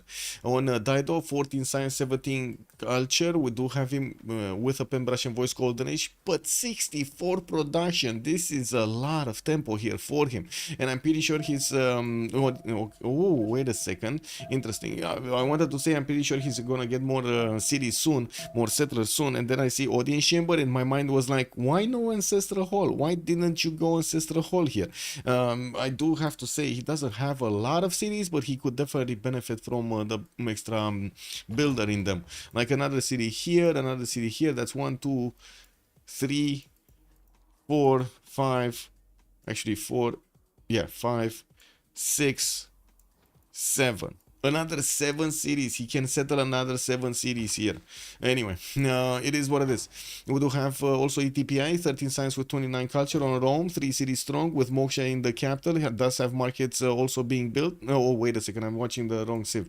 Rome, he got hanging gardens next to that government plaza, working on Ancestral Hall in 4 turns and finished his commercials. 1, 2, 3 of them finished with another one coming up from Antium.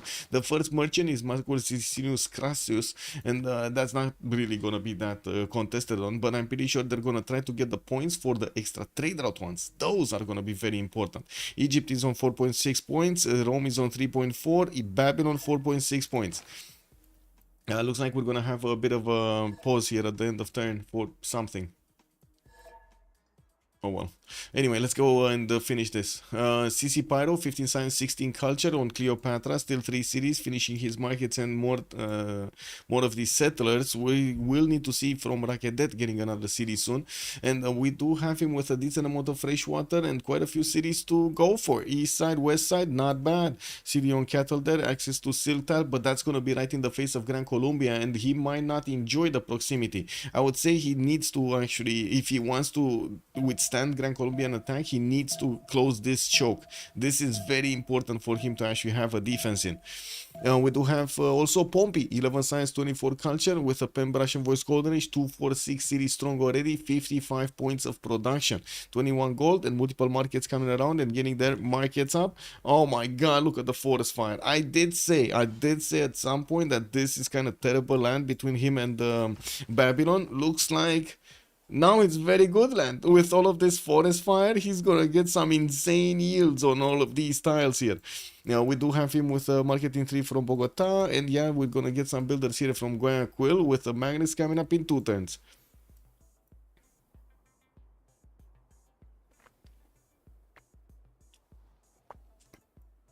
Mal, 9 science, 18 culture on Babylon. Babylon still on 3 cities, getting his 4th one.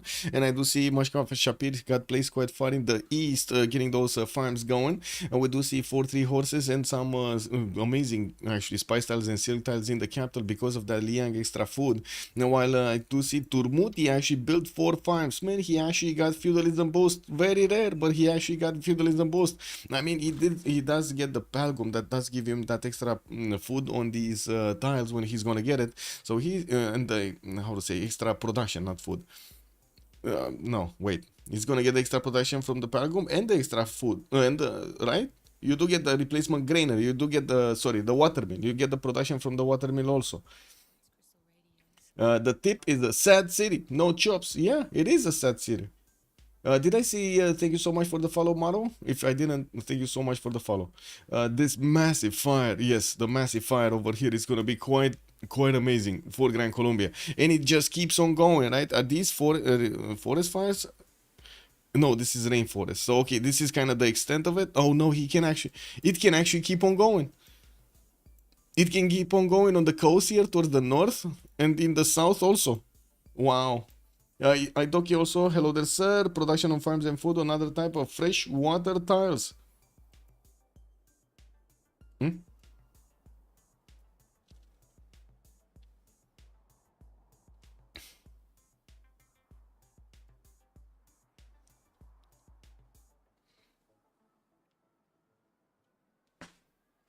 Trying to figure out where Athena is, but it looks like she's not showing up, she's not popping up. Let's take a look at Montezuma after. Let's see. Montezuma, 4 cities, getting his library in Ixtapaluca. Also 4th and 5th and 6th settler coming around from his capital in his 3rd city here, Texcoco. Did manage to get a campus here that's actually from Ixtapaluca, while Texcoco is still needing to get its 4th population. We do have a +2 placement for him between the mountains. I do see his Governor Plaza got placed in the south. Well, he's also building a campus here in between the mountains for a +2, has quite a few chops and no defense yet against any unit coming from Mongolia. And Mongolia is not building units at the moment, and I do have to say Chuck is on 58 production, while at the moment Tapir only on 35. We do have Chuck 16 science, 24 culture, but 51 gold a 10 here from that Gods of the Hunt, getting so much value out of that pantheon. On Sprig side, we got him on 20 science and 36 culture. Looks like he's already 246 city strong with Bologna and Fukuoka being placed here on the western side. And while Takasaki is gonna get one of his holy sites going, he's gonna get a religion there. That's gonna be probably the first religion in the game because nobody did go even for Stonehenge right now. With a campus from Shizuoka and his harbors finished with his trade routes, as you can see, we do have three traders that started off last turn, and he does need to get another 2 more for Bologna and Fukuoka. Really quickly trying to build the harbors in those cities so he can get those going. 68 points of production does put him 2 points lower than Salto's 70, and I gotta say Died over here looks quite strong at the beginning. With Audience Chamber finishing next turn, he already has 7th population entire, and I do notice Carthage is gonna finish finally that lighthouse to get something done over there, more food on those resources. While he did take over Vatican City, he does also have Ugarit for a connection here. We're gonna need to see if he's gonna start trading with his allies here, and probably he will start trading with his allies, putting Reina in the city of Vatican City for an intake, you know, for an in city. That's the custom city.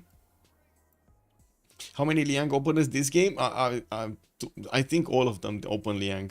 Yeah, honestly, I think all of them open Liang. So 1 Liang here, 2 Liangs here. Moksha. No, Moksha. We got 1 Moksha. Woo! We got 3 Liangs, 2 Mokshas, 3 Liangs. Okay. 3 Liangs, 3 Mokshas. Okay. 4 Liangs, 3 Mokshas, and Moksha in Tokyo.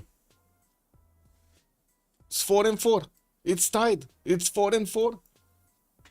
On improved tiles, to be exact, for the food. Yeah, you do get the improved tiles for the food, but you do get the production also, right? It's a replacement watermill, so you should get the production on the farms also. That's what I'm asking. No, where was it? Wait, who built those farms? Babylon, right? Babylon.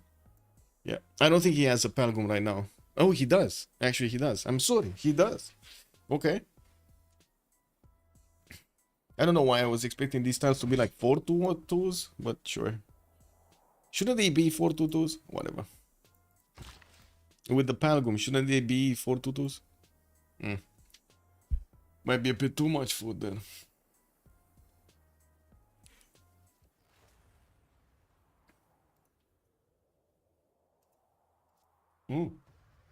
It's quite a bit of a pause here.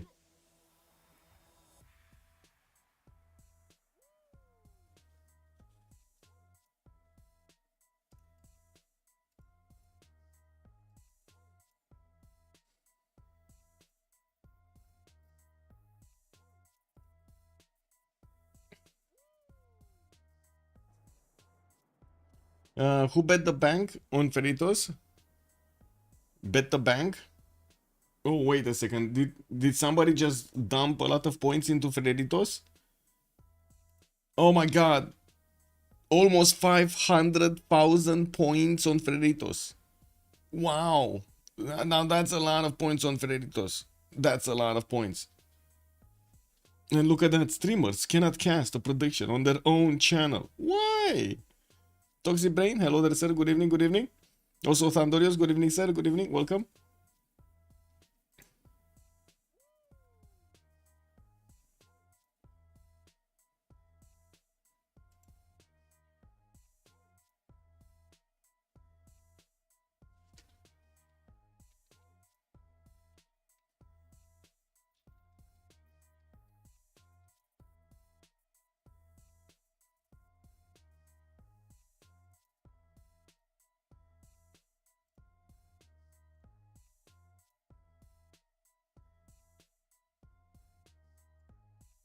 FDLV are definitely favorites here, but 6-1 is too good to pass up.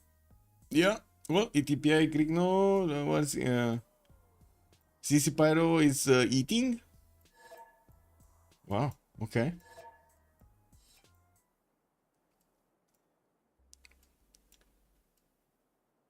No, it's not eating, it's something else.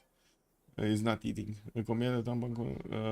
Chuck was asking how much time do they think it's gonna be, and it looks like we got a team pluses, and ETPI does pause over here. Okay, so we did talk about all of the civilizations here. Let's see if they did actually get any city states. No soos of any city states here, and we still have Anshan in the game, which is going to be right to the north of Aztec, and at the moment, well, it's not actually getting anywhere.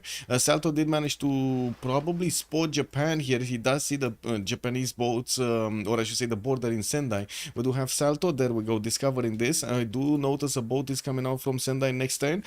Gani that will take on this Phoenician biome on the coast. We do need to see if Tokyo is going to start ramping up his military production when he's going to see some units from Phoenicia.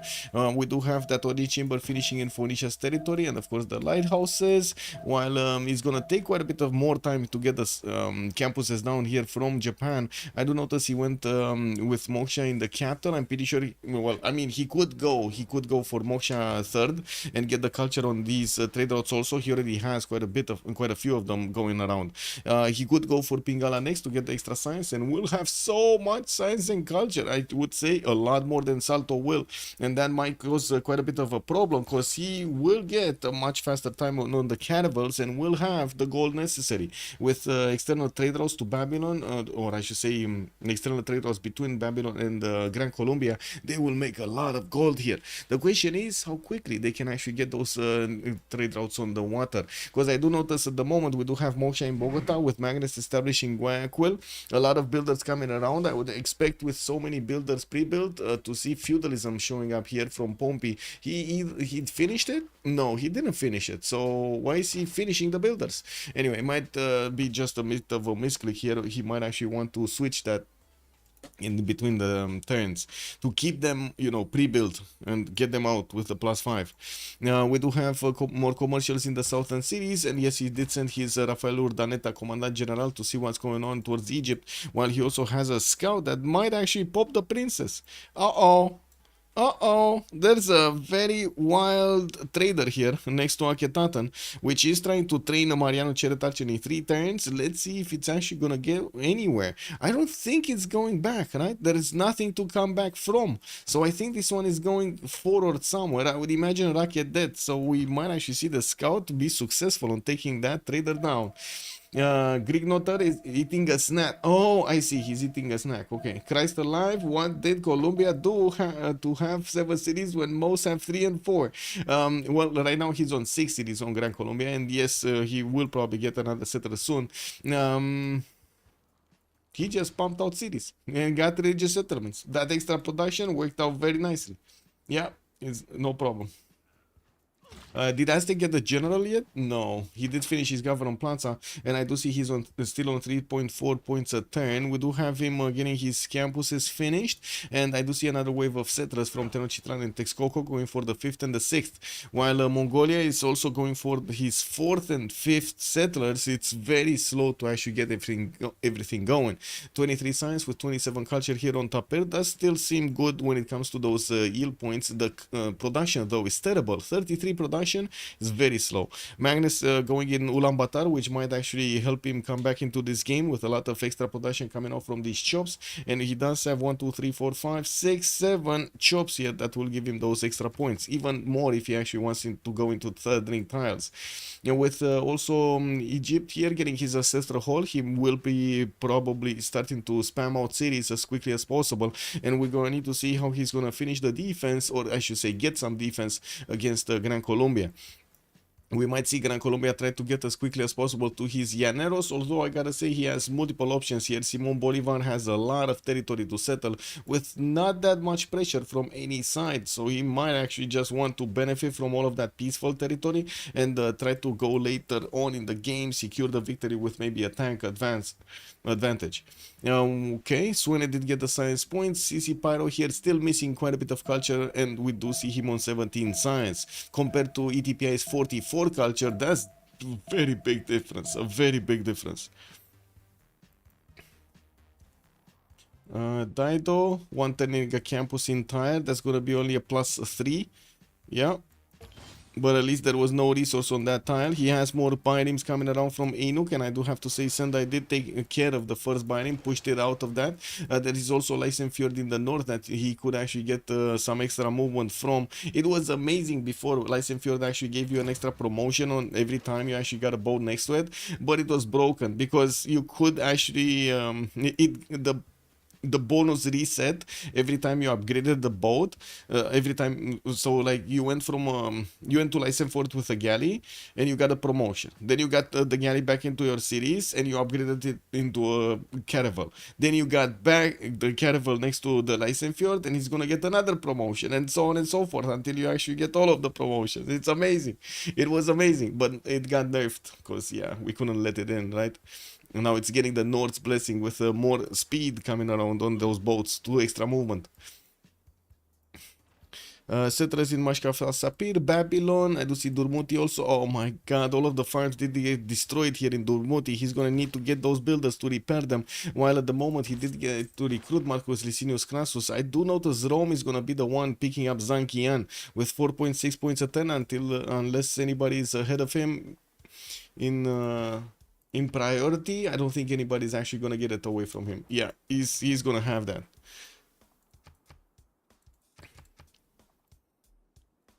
We do have him also starting to put the level 3 Liang, Governor Liang title. We do see the extra production on his stones. He finished his Ancestral Hall, so he had an extra Governor title, went for Moksha in Durmuti. Okay, well, Max Shapir gonna get another settler here, and he did actually trade some punches with an Egyptian scout, which I do see his Babylonian Sabun Kipidum was the one that did the most damage there, and also took the most damage. Now, Chuck Chuck did make a boat, and I do see he's getting more traders, of building more settlers, and yeah, he's gonna still have a lot of chops. We do need to see when he's gonna plug in maybe a Magnus here to get all of those chops with the extra production. Pyramids just got placed down by Salto. Salto is trying to get the pyramids in the city of Tyre, turning them. Beautiful plan over here, getting the free builder and also extra charges on all of his builders is gonna be quite nice. Carthage is gonna place this one campus, one adjacency campus, and I do see Ugarit is the one with Moksha. We don't have any other titles at the moment. He also chose to go for the extra production on all of these improved resource tiles, and yeah, you do see Tyre it's gonna have such a good production output. CPS Salto here is 80 points of production, but I do have to say he's starting to get outpaced by quite a few. ETPI already on 82, and we do have Sprig on 83 over here on Japan. Sprig is starting to get quite quickly the Magnus in the side of the city of Shizuoka to help him with the chops. He does have libraries coming around and more campuses. This is going to be another plus, a beautiful +5 here. And while Moksha did establishing that city center, Sendai at the moment only has a harbor. And I do see he did pre-place one of his campuses, a +2 here, but did choose to go for builders next. I would assume he's going to have feudalism soon, so he does want to pre-build as many of these as possible. Okay, well, Bologna gonna get it here. Okay, boats coming around on the west side, breaching the fog of war to Gran Colombia, city of Panama, and of course we do see Gran Colombia getting his traders going from his capital. More campuses in Caracas, that's gonna be a +4. Maracaibo did place a commercial, not a campus there. Interesting position, and he's getting Pingala in that city. I don't know why he's getting in Maracaibo Pingala instead of getting it somewhere else, right? Like Caracas. Maybe he's planning to get Victor in Caracas, although I think Pingala would be just much more valuable there. I don't think he needs to how to say, CC Pyro at the moment he's a bit too slow tempo but I guess he doesn't know that, right? Yeah, he doesn't know that, or at least not yet. Reina in Thebes, we do have a builder coming out from that city center. I do see Zangheng did get picked up by Lugdunum, and we did have Hypatia first, right, picked up by Mongolia for that extra library. Rome did get Zankian for the extra trade route, and of course we're gonna see how he's gonna get to use all of these cities here. He does need more settlers, and I do see he's only gonna get the 5th one here from Rome, 6th one from Kume, while he's working on more commercial hub investments. The next great merchant is Sifantlan, and it seems like Gran Colombia also wants it. 75 points though. It's gonna need at least a project. Do we have a project here? We don't have a project from Gran Colombia. He's gonna try to get there naturally, which I don't think is gonna happen, right? Probably Rome is gonna get it. how many projects? 2 projects. Yeah, he's getting 2 projects. He's gonna get it in 2 turns. What about the fleet terminal? Well, we don't know where it is. I know the navigator is the next one, and I don't think anybody got to pick the fleet one. Did they? No. No, they got this one, Artemisia and the Quadrim one. That's it. And general here for Montezuma. We're going to need to see a general soon for Mongolia, but he's only 2 points, while Aztec is on 3.4. Well, Classical Republic, it is what it is. Getting an entertainment complex from Texcoco and building the Temple of Artemis in Ishtapaluca. That's going to be a 1, 2, 3, 4, 5, 6, 7. 7. Not bad. 7 points more, actually. Wait, 7, 8. Right? 8 over here. 9, can he get to the, yeah, 9 on the ivory, yeah, 9 amenities city, not bad, not, well, wait a second, I think I counted the ivory 2 times, so I think it's 8. Yeah, it's also plus charge for the builder from pyramids because of Liang. Oh yeah, so it's gonna be like what, a 7 charge. So it's 3 plus 2, it's 5, then plus 1 from Liang, 6, plus, and then pyramids 7. Beautiful. Wait, I'm missing I'm missing the chat on, I'm sorry, chat on YouTube. Iceland Doka, good evening sir, could you show that what Colombia General does? Is it useful for sim or just for war? The Commandant General, okay, let's see, Urdaneta, right? It was Urdaneta, this. So Urdaneta does all combat units within 2 tiles regain all movement and attack ability and capability when he retreats it. I don't think he actually wants to activate it anytime soon. The Commandant General doesn't really specifically give bonuses to an era, it gives to all of them, and it's much better than any other general. So I think he's gonna try to keep these, maybe get one of the next ones to help him out. Usually the Commandant Generals are used for offensive/defensive purposes, not for the sim, let's be real about this. There is one general which gives a trader unit, that kind of can be useful. Plus for combat power and use nothing, okay. I believe Llaneros is good. Colombia don't need to wait for tanks, Volcar was pointing out. Yeah, he might not need to wait for tanks. We'll see. Also, I believe... wait. Egypt open Liang. I counted as Moksha. Oh, yeah, I mean, I guess, yes, you're right. He did open with Liang in Swenet, but I was more looking at, how to say, the capitals. What do they use in the capitals? Maybe it was like me looking at only capitals and, yeah, not really paying attention to exactly which governor got opened. Quenchi, hello there, ma'am. How are you doing? I look so fit. Yeah, let's go. Dido has a unique building, so all of those charges kind of feel bad. If that is Dido, that is Kampung heaven. That would have been amazing if it was Indonesia there. I do notice the Egyptian mariner chariot archers are starting to pick off that scout of Gran Colombia, while Rafael is trying to get in to see more of what's going on there. At the moment, Gran Colombia doesn't have a classical unit to do anything. Neither does Egypt. We're going to need to see them actually getting them out.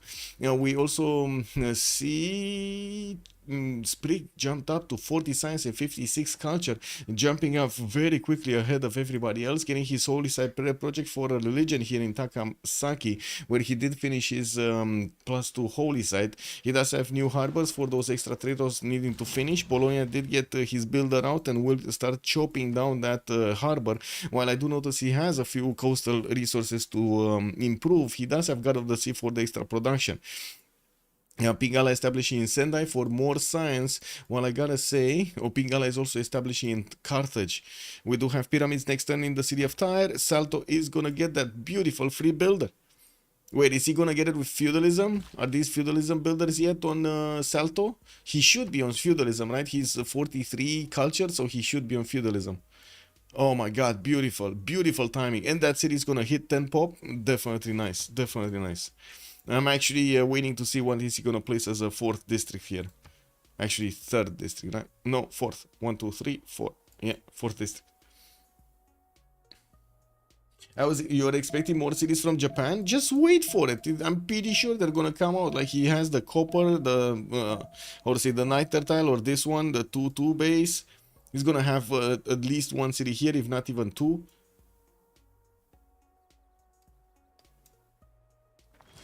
He can place two, right? One here, yeah. Or on the tips. On the tips. He can place the tips. Has his boats moving in the seas of Japan to figure out if Phoenicia's coming against him. And yeah, there we go. Beautiful. The city of Tyre did finish a builder and gonna get another builder. 7 charge builders. Who doesn't like to see 7 charge builders? Let's see in the chat. Let's see some yays or nays. Do you like to see 7 charge builders or no? Because this is like one, you know, the yields in our face. The reason that we are actually taking a look at the yields here. Beautiful, beautiful. Some yield porn. Hunde Priester, what about? I did answer that actually. There is no fleet terminal. Wait a second. Somebody picked up the fleet terminal. It was Japan that picked up the fleet terminal and got the free naval mini unit. Yeah. Okay, Rakedet gonna get more settlers. Marion Chertach is moving north. Builders with feudalism did get the first horse, and it looks like he might actually take out the city of Akkad here on the right side if he does manage to get, well, a few more horses. We do have also Babylon starting to expand towards the north with his new settlers. He has entertainment complex being built in Durmuti, and we're going to need to see if he's actually going to want to go for something like a Colosseum here. We did see before an entertainment complex being built here in Texcoco. We'll see if again this is actually gonna be his choice or not. Magnus is not appearing here in Aztec territory, but I gotta say, if he does manage to get it in Texcoco, he might actually have enough chops to chop the Colosseum quickly. Warlord's Throne being the choice of Aztec here for his unit production. I'm pretty sure he's gonna want to go against Mongolia at some point. We got 2 horses from Mongolia also. Shanadu is gonna finish his Warlord's Throne in 3, and he's starting to finish his Ordus, not to mention got Al Malik there in the northwest next to those fertiles, where he is trying to build another encampment, but it's very slow, very slow. And where's the 4th district from Tyre? He didn't place a 4th district? Okay.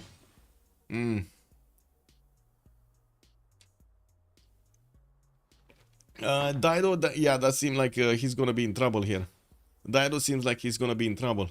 21 science versus 47 science Sprig. We do have Sprig going bronze by the looks of it. He wants to start chopping down the rainforest tiles, and we're going to need to see if he's actually going to start the production of galleys. He does have 71 gold at 10, while Chuck is on 66, Man 34, and then Pompey on 62. On the other side, the biggest gold maker is Rome on 58. We got Salto on 44, and then only 23 and 21 on Spyro and Kublai Khan Mongolia. Bologna did get an extra trade route, and I do see him connecting to the capital. Lighthouse is coming around, and I think Sprig just went over 100 production. He's 124 production, double the amount of production of CC Pyro, more than double, and did manage to get much higher than Salto. With 2 more cities settled on the west side, looks like Aztec did just place one in. Oh, I don't understand this city. But why? I mean, he needs to invest into it, right? He needs to invest.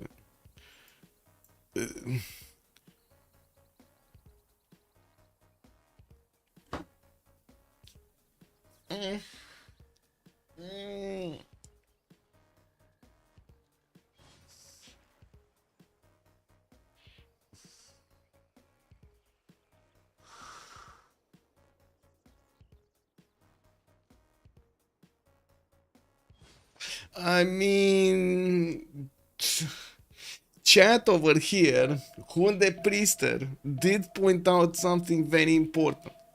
There are 4 camps here. 1, 2, 3, 4 camps. He might have just settled the city for those camps. That's a lot of gold. That is a lot of gold. But where production? Anyway, we're gonna need to see him spend the gold that he's making to actually get that city improved. I do see Mongolia is getting a scout towards the west side, and I hope Rapa Nui is not actually gonna grab that ivory tile. Otherwise, he's gonna be mad. And we do have new builders from Texcoco going for the forest. He's building up his barracks count, and I do see new archers are also getting commissioned in his cities. We do have him sending one to the north to deal with the Phoenician threat. Okay. Okay, still no boats here. Tech side, Sprig is going for a wheel. Looks like he's gonna go for aqueducts in the bottom three. Chuck is going mathematics, although I gotta say he doesn't really have coastal cities to actually work here. Now we do have also Mongolia starting to get his sources out in Ulaanbaatar, also working on his terracotta army in 14 turns. While he's chopping these horses out, I do notice there is a slinger from Aztec deployed between his cities and Mongolia to actually get a bit of a heads up, right? A few turns heads up of him getting attacked. So we're going to need to see how quickly he can actually get an army out in Teotihuacan, especially with the Warlord's Throne finishing here. He's going to get extra production towards units. He also has a lot of production in Tenochtitlan. That's a 37.1 production city there. That's a pretty good one. Now we also need to see on Egypt here, granaries and more builders, starting on his theater squares and getting another city in the south of Rakedet, one north also. It does look like he's attacking a cat with 2 horses and he's mounting a chariot archer. The 3rd horse is coming around soon, but that city might be dead by the time he's getting there. He does have 2 mines that he should actually pillage before he's taking over the city. Actually, he has 3 mines that he should actually pillage before he's taking over that city. That's so much gold from just pillaging the mines.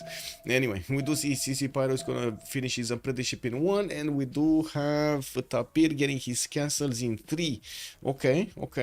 Well, bronze in 1 for Salto. What is he doing here? He wants his rainforest shop, but he doesn't have a lot of rainforest. Maybe somebody wants a lot of iron, so he's getting the iron. Okay, we got a few more galleys, a few more birems coming around on the seas to take on the Japanese galleys. I do see Takasaki did get that religion, Islam, Zen meditation and stewardship, and he's gonna roll more science and more gold. Okay, I think Sprig is on a roll here. 59 science with 83 culture, 150 points of production with 50% more than Trajan is making right now on Rome. Rome is still on 5 cities though, gonna get his 6-1 throne on that stone tile in the north. While he's placing down his campuses, looks like he did figure out that +4 point on the west side of Rome. We did have him trying out a wonder there in the north. Not sure exactly what it was, but it looks like right now it's kinda, yeah, or maybe it was Temple of Artemis. Anyway, we did have him with the Hanging Gardens, which is still gonna give him a lot of points, and he did choose to get the culture from these improved plantations. Has another city moving on the Niger. Quite a surprise actually, he's not settling on the river. Oh well, it is what it is. He doesn't like the fresh water. Looking at the Gran Colombia also, we do have new settlers commissioned, and some are already on the way. He's going to get all of that improved forest fire land that burned earlier, and will have 331 spy stars to go here. I'm actually a bit surprised he's going here on the 2-2 instead of going here on the 2-2 so he can aqueduct it, but sure, I mean, it's fine. He's gonna get a lot of farms in between Panama and that city anyway. He's gonna get that food going and that housing going from the farms anyway. Governor Plaza plays for a better campus. Looks like he's starting to improve his tiles. Will need to chop that campus tile there, and yeah, he's going to need to improve the rice for more food. Look at the capital, he's not growing 8 pop right now with 19 tens to get the 2.1 surplus food to increase the population count. That's way too slow. He really needs to get something here to increase the housing. I do see he doesn't have a granary, and yes, I'm gonna say it, he probably needs a granary much more than he needs a Eurovision, you know. Much more. Colosseum coming around here for Babylon. 5 turns to finish. Colosseum. No, Tlachi coming around from Texcoco. He doesn't have Magnus in there, but he does have 2 more chops, and he just got that Tlachi going. He chopped the monument, and it's ignoring getting the Colosseum. Of course, they are on the same team, so I'm pretty sure they are synchronizing these moves. With Hammurabi getting this Colosseum. Is he gonna chop it? I mean, he does have 2 builders that will have the chop next turn. I guess he's gonna chop it next turn. Okay, he's gonna chop it next turn. 3 turns Theater Square Festival in Borsipa. That actually did get settled on the +4 campus tile. He didn't want it. Okay, he just got a +3 here. Magium and Mahfa Shapir working on stuff. I do see Great Library. Initially, I thought both of them are Pelgons, but then I saw the icon in Mahfa Shapir is different. Pingala establishing in that city center where he does have a campus, and I do see Babylon is also going to build another campus, which is where? And how big? What's this campus? Oh, this is just a +2? Okay. Interesting. Okay, sure. He's probably going to get an aqueduct here on the March tile. Oh wow. 2, 4, 6, 7, 8, 9 settlers. 9 cities soon. Okay. More settlers from Japan. He's gonna get another one from Shizuoka. Probably gonna finally settle the copper tile. Campus in Bologna in 3 turns coming around. While he does have aqueducts coming up from Takasaki, he's gonna need to get the faith per turn, to get missionaries to convert all of these other cities, so that Zen meditation and of course the points for the campuses and the commercials are actually gonna be given here. With industrial zone already finished in Shizuoka, that's a +6. He's gonna get an aqueduct soon after he's gonna finish that settler. And the question is, how quickly can he get boats out? His buttress in 3 turns. He can 110 probably galleys or 210 galleys from 1, 2, 3, 4, 5 cities. So in like 2 or 3 turns, he's gonna have a fleet, right? 110 galleys everywhere is gonna give him the ability to just make galleys everywhere. Where are his pre-builds? Exactly, where are his pre-builds? Also, Big Game, hello there, and welcome. Did Mongol get the settler stolen? I don't think so, no. I don't think so. No. Ooh, Corsair attack. Woo! Kublai Khan, China. Kublai Khan, Mongolia. We do have him chopping out his terracotta army. Did get a General Shun Tzu and getting more of these horses out. I gotta say, Chuck doesn't have a defense. Does not have a defense. This might be a problem. He does need to close this choke and this choke. Like, there's no way he's gonna leave these open and just allow Mongolia to get through.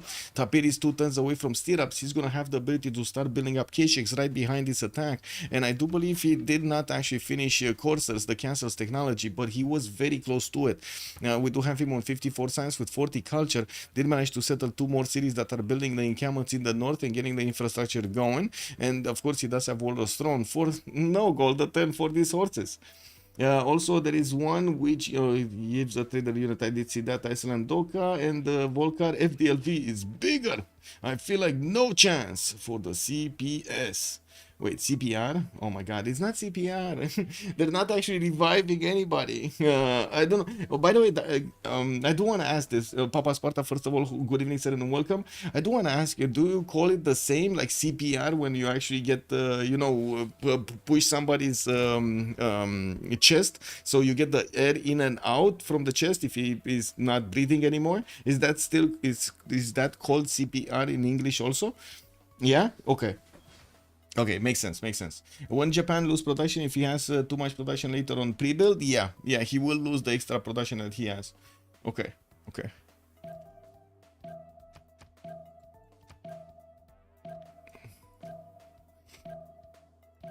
And there we go. We start to see a few galleys coming around here. He does have to actually fend off attacks from the Byrim, so that actually increased, I guess, how to say, put a bit of a step on his plans. He's already 100 science with 100 culture, 113 science. Oh my god, look at his science just... It's like clicking nose, you play Need for Speed and you click the special button over there. That's basically what Sprig is doing over here. Man, he came with a Ferrari to an Audi party. It doesn't match, it doesn't match. If you have overfull production, you put it into something else, like really into one project. Yeah. The time is 4:20. The Beasley, you know what time it is, bro. You know what time it is. Show the total gold banked. Let's see. Both sides do have a lot of gold, and I'm pretty sure most of the gold will go for Kublai Khan over here, so he can upgrade his units into coursers. He does have stirrups finishing next turn, and he still is hard building as many of his horses as possible here. Now we're pre-building coursers, basically. We're going to need to see if Aztec is going to start. Oh, wait a second. Wasn't there a slinger here? Where did the slinger disappear? Did the slinger just take a vacation? Or the Mongolian... No, this Mongolian horse just came here, right? He just arrived here. Or this... Oh my god, did he take it out? Maybe he did take it out. Oh well. I see a concerning lack of military. Yes, Papa Sparta. It's a concerning lack of military indeed. The archer killed it. I see. So he did actually get curious. I see. He wanted to poke in. And Mongolia over here just played whack-a-mole with him. He was popping out. He said that from everywhere, from the forest over there. And then Mongolia was like ping, ping, ping, ping, ping, ping, ping, ping, ping, ping, ping. Have you ever played whack-a-mole at one of those the fun parks? I mean, Chuck is Aztec, he can plug it fast. Yeah, Chuck is gonna plug it fast indeed. Cool Whip already calling him out. What? Oh, Cool Whip, Cool Whip. What is this? You don't disrespect Chuck like that. He knows, he does, he knows what he's doing. Wow, spreading over here some misinformation, tarnishing the great name of Chuck. Come on, man, don't do it, man, don't do it. I know if how do you say that? Wait, there was an expression, right? You need to wash that mouth, Cool Whip, or in this case, actually wash the fingers. You need to wash those fingers, Cool Whip, wash those fingers. Cartography 3 tons with no pre-builds. Maybe he's gonna hard build. I mean, he has so much production, man. Look at this Sprig go, 180 points of production, and we do have him with a decent amount of pre-builds. Come on, he has 2, 4, 5, 6, 7, 8. He's gonna get 9 here, 10. He has 10 pre-builds. That's enough pre-builds. Well, ideally you would want to more than 15, but sure. He's getting another 1, 2, 3, and maybe 4 over here from Bologna. Yeah, there we go, 4 from Bologna. We didn't count this one, going for the extra speed on the Lysenfjord, actually sending a few more to get the extra speed. And we'll have also the Armada and not the Armada one, the Fleet Admiral to increase his one of his boats. There are also 3 other people on that coast. Yeah. Wait, Cool is saying Sprig, Malm can carry this, so you believe? Okay. Yeah, Saps, bună seara, domnule, și bine ai venit. Also, did Mongolia have any spy and pikemen? This push is so cooked. Well, let's see if he's gonna get to upgrade these castles next turn. Mercenaries coming up in 2 here for Mongolia, so he can put the half-cost upgrade card. We'll get the upgrades on all of these courses from Terracotta Army. Nobody's building it, and I do have to say at the moment, Aztec is starting to pre-build the heavy chariots. Will probably want to get stirrups. He's 2 turns away from it, and he's also trying to get the Terracotta, but that's a bit too late to try to go for it. He did get a theater square there for a few more points, and he's 61 science with 71 culture. Pretty good stats for Montezuma, not to mention 120 production is putting him ahead of Tapir 72 here. We'll see what he's gonna do with the chops, and of course he did manage to get a general, converted into Burica into a military engineer to start creating the pathways, connecting all of the roads to the front line, allowing these units to be just much more faster on the front line. Sprig can solo carry. Yeah, Sprig over here is gonna be a beast. Oh man, he's gonna be a beast. Yeah. I mean, you think Trump is a beast? You should see Sprig on Tokugawa. Exactly. My man just happily scaling on the island. Yeah, Tropico Island, man. Tropico Island. Okay, Settler. Is he gonna go Niter or is he gonna go Banana? Sprig, are you gonna go Bananas? Guys, you gotta tell me, what is the history behind the expression going bananas? It's basically like going crazy, right? But what's behind it? Like, are people going crazy when they're eating bananas? I might not need to eat bananas anymore. Monkeys do? I mean, okay. Yeah, sure. They eat bananas. Okay. Neither he goes for the turtles in the first ring. Okay. What turtles? Watch him feed at least 5-6 spirits until his team buys him units. What, on Chuck? He already has units. What are you talking? A Cool Whip. I told you, man, wash those fingers. What is this, man? You got them into, like, directly into dirt over there, and you're like right now spreading it all over your keyboard, man. Cool Whip. Be careful, man. You're gonna actually destroy your keyboard with all of that dirt. Essentially, there was a phrase going apes eat banana sense, going bananas. I see. Also, Rory, hello there, sir. Go bananas like a monkey. Ape go also crazy. Also, I see. Is FDLV the world champ? Was the world champ. Now, who is it? HOH? It wasn't HOH that won the last CWC. But anyway, back before, yes, they did have. They did manage to win. Wait a second. Yeah, it was HOH. It's double checking over there so I don't make a mistake. Yeah, my autism can handle him not being able to place one more over there now. The keyboard warriors. Yes, exactly. They're all coming around. No, CivFR is kind of bad. I don't have a stack team like CPL. Is it good to be on an island? Yeah, yeah. Yeah, it's very good to be on an island over here. We do have the boat starting to actually wrap around this coast to get into Caravel soon. He's getting another wave, and I do notice also we do have Phoenicia starting to get his binames up. We got 2, 4, 6, 8, 10, 11 from him, and he's building his intelligence agency. And I gotta say, he's also 2 turns out from cartography, but he's gonna have less production, significantly less, half the production of Tokugawa, and we're also gonna have him with less science and less culture. So talking about the next part of the game, Sprig is definitely gonna have, first of all, the bigger flit, the bigger stick basically, and also will have the bigger brain, with Sprig benefiting from so much science and culture. We do need to see what's gonna happen next era, since we are 1 turn away. Looks like in the era score we got Tambir making a salto. He's 3 turns and 3 points off. Salto, you need to get the 3 points. Salto, you need to do it now.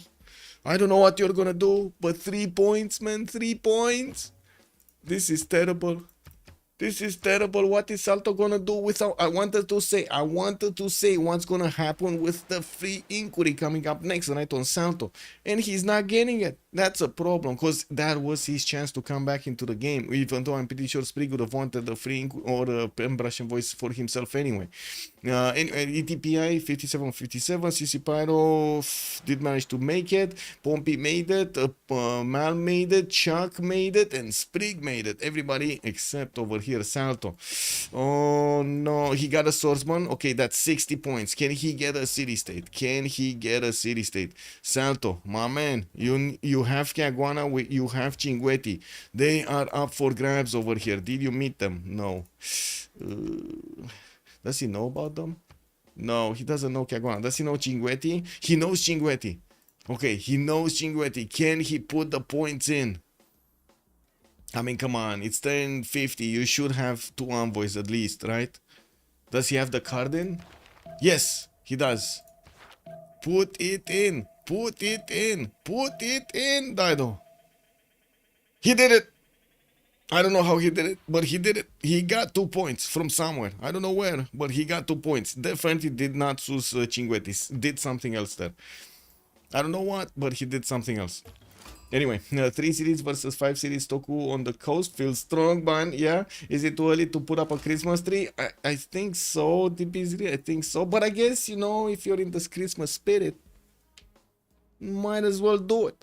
What's up with Cardiff? Did he piece Cardiff? He piece Cardiff? Okay. Yeah, he piece Cardiff. Okay, I see. Thank you, Pit Game.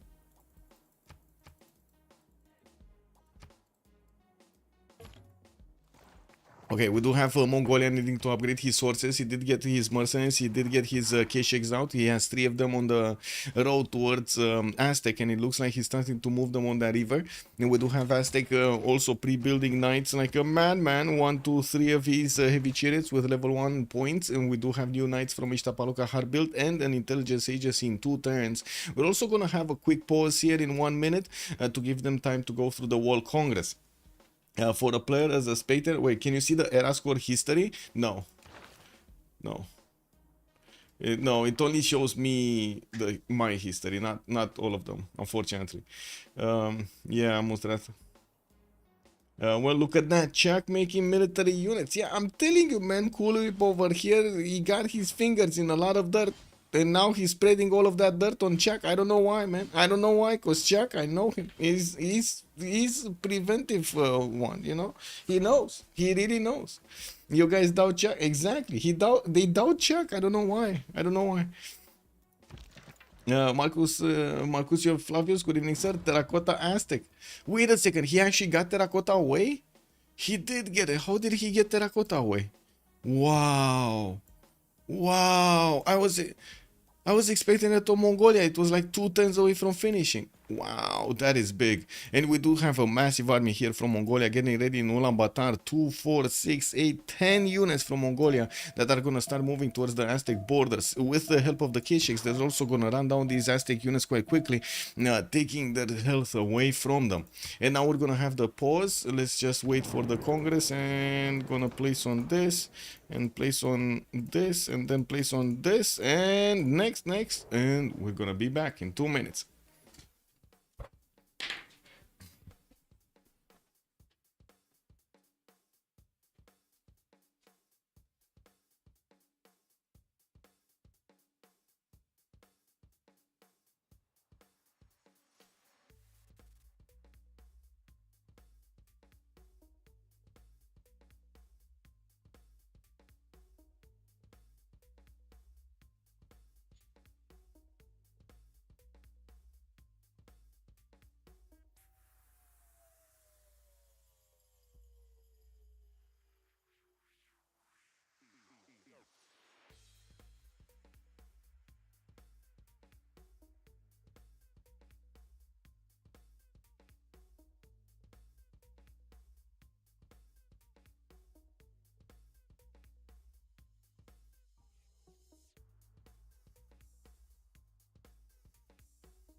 Not sure how many traders Aztec has though. Wait, what? Trader chiefs? Where trader chiefs? I don't think he has that many traders, right?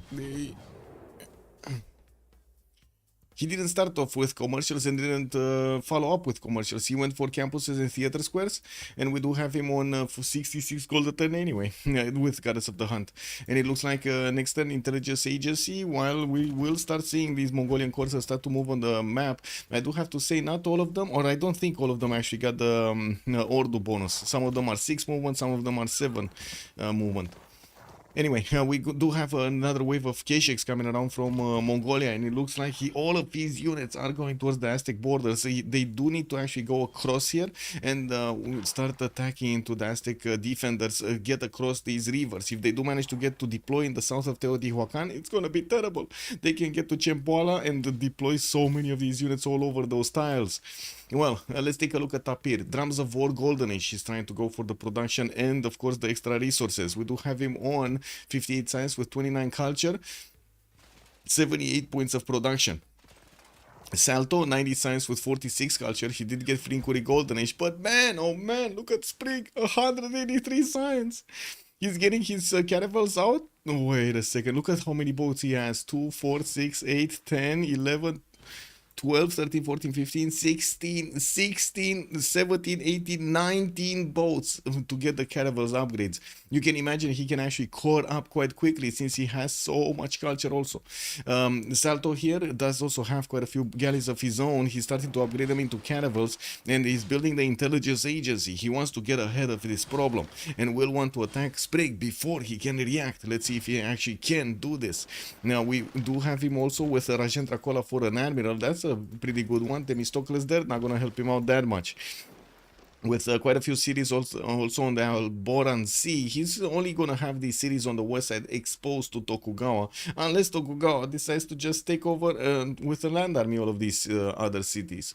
EDPI 74 science, 97 culture, pen, brush and voice cold range on 2468 series. Strong Rome is getting his industrial zone logistics projects from 2 cities to recruit Isotor of Miletus by the looks of it. Try to take it away from Japan, which by the way only needs 1 project to get it.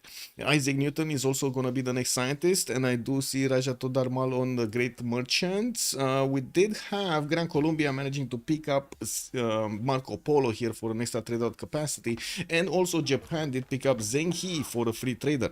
Now we do need to see if Japan actually got another one of these admirals. Leif Erikson, okay, he did manage to get another one of those admirals, so he can actually use the extra production point, extra trader point. Now we do have also ETPI connecting on the coast with Egyptian trade routes.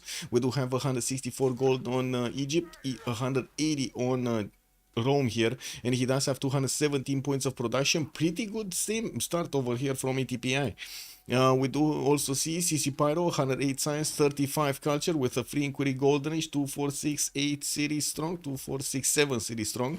We did have Quito placed right in front of him, and I do have to say Pompey just got control of the best of the most important chokehold of Egypt. He might actually get those armies through when he gets to La Llaneros. We're going to need to see if he's going to start pre-building a heavy chariot soon.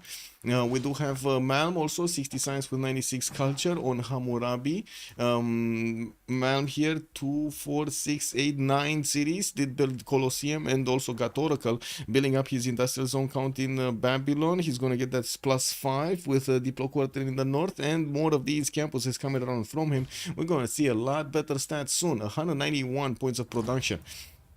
They did invest into Japan's boats, and now we do see all of these caravels on the right side of his island are starting to get upgraded. Let's actually take a look at the damage. Well, they do a little bit more damage than the Phoenician ones, and yeah, it looks like Sprig did just put one of his boats right in the face of the Phoenician invasion here, telling him, hey, I got that tech too, don't you worry, you can't get me.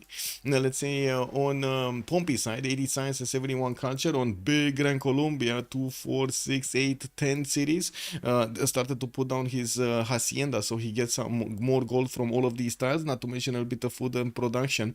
And we do have him getting his campus out. That's the +6. We got an answer, chat. We got an answer. He found out about the +6 and placed it down. Now he probably regrets placing his government plaza there, but what can you do? Like, what can you do, no? Why did Salto stop placing districts, only campus and the harbors? That's a good question. I don't know. I guess he didn't want to spend the time to get those. I do see he has like 9 Pop City in Ugarit and only 2 of these districts there. 2 districts in Vatican, getting Reina. Yeah, I don't know. I guess that's a 6 pop, so he didn't have an extra slot. Let's take a look at Montezuma. Drums of War, 83 science with 52 culture, getting pushed by Big Mongolia here. Looks like Mongolia will need to actually cross this river with his Kesheks and start to take down these Aztec swordsmen. He did manage to pass through the south, and oh my god, he's wrapping around the Aztec defense. We do have new knights really quickly getting out from Chuck's cities, and of course they're going to need to appear here to the south of Teotihuacan next to the great general to help them defend against this onslaught. We do have Tapir here without that much damage to take on knights directly, but with the help of the Kesheks, he does have a chance. He needs to take them down half HP, and boom, of course it goes in and trades the final punch. Sprig, 218 science, 88 culture, 265 points of production. Him getting very big right here. His muscles getting out of his clothes over here, ripping away the t-shirts. The great house in Bologna for extra movement on his boats. He already did get extra movement on quite a few of his galleys, moving towards Lysenfjord and then back. And now we do see the master of the seas here going against Phoenicia. We're going to need to wait for more upgrades, because to be honest, Phoenicia at the moment does have a lot more boats upgraded. We'd also see Japan keeps on building up his workshops and getting his universities in his cities. New campus in Fukuoka for more libraries and universities, and getting a few theater squares for the extra culture. Sprig will need to get to nationalism much faster than his opponent, and he will have a much better chance to get there with double the amount of culture points that Saltol's making. He's rolling through this civic tree much better. better, much faster. Gaius Tullius also getting closer to upgrade one of the caravels with a fleet, and I do see James of St. George is about to get the walls here in Sendai. Did he just get a promotion also on this caravel? Oh yeah, so he's gonna get an Embolon fleet promoted caravel. Oh my, this is gonna be strong. This is gonna be so strong, such a strong boat. 7 movement speed also. Such a strong boat. Japan wants the pyramids? Yeah. Yes, he wants the cookie. And there we go, caravel fleet. 74 points. At the moment, no Embolon promotion for it.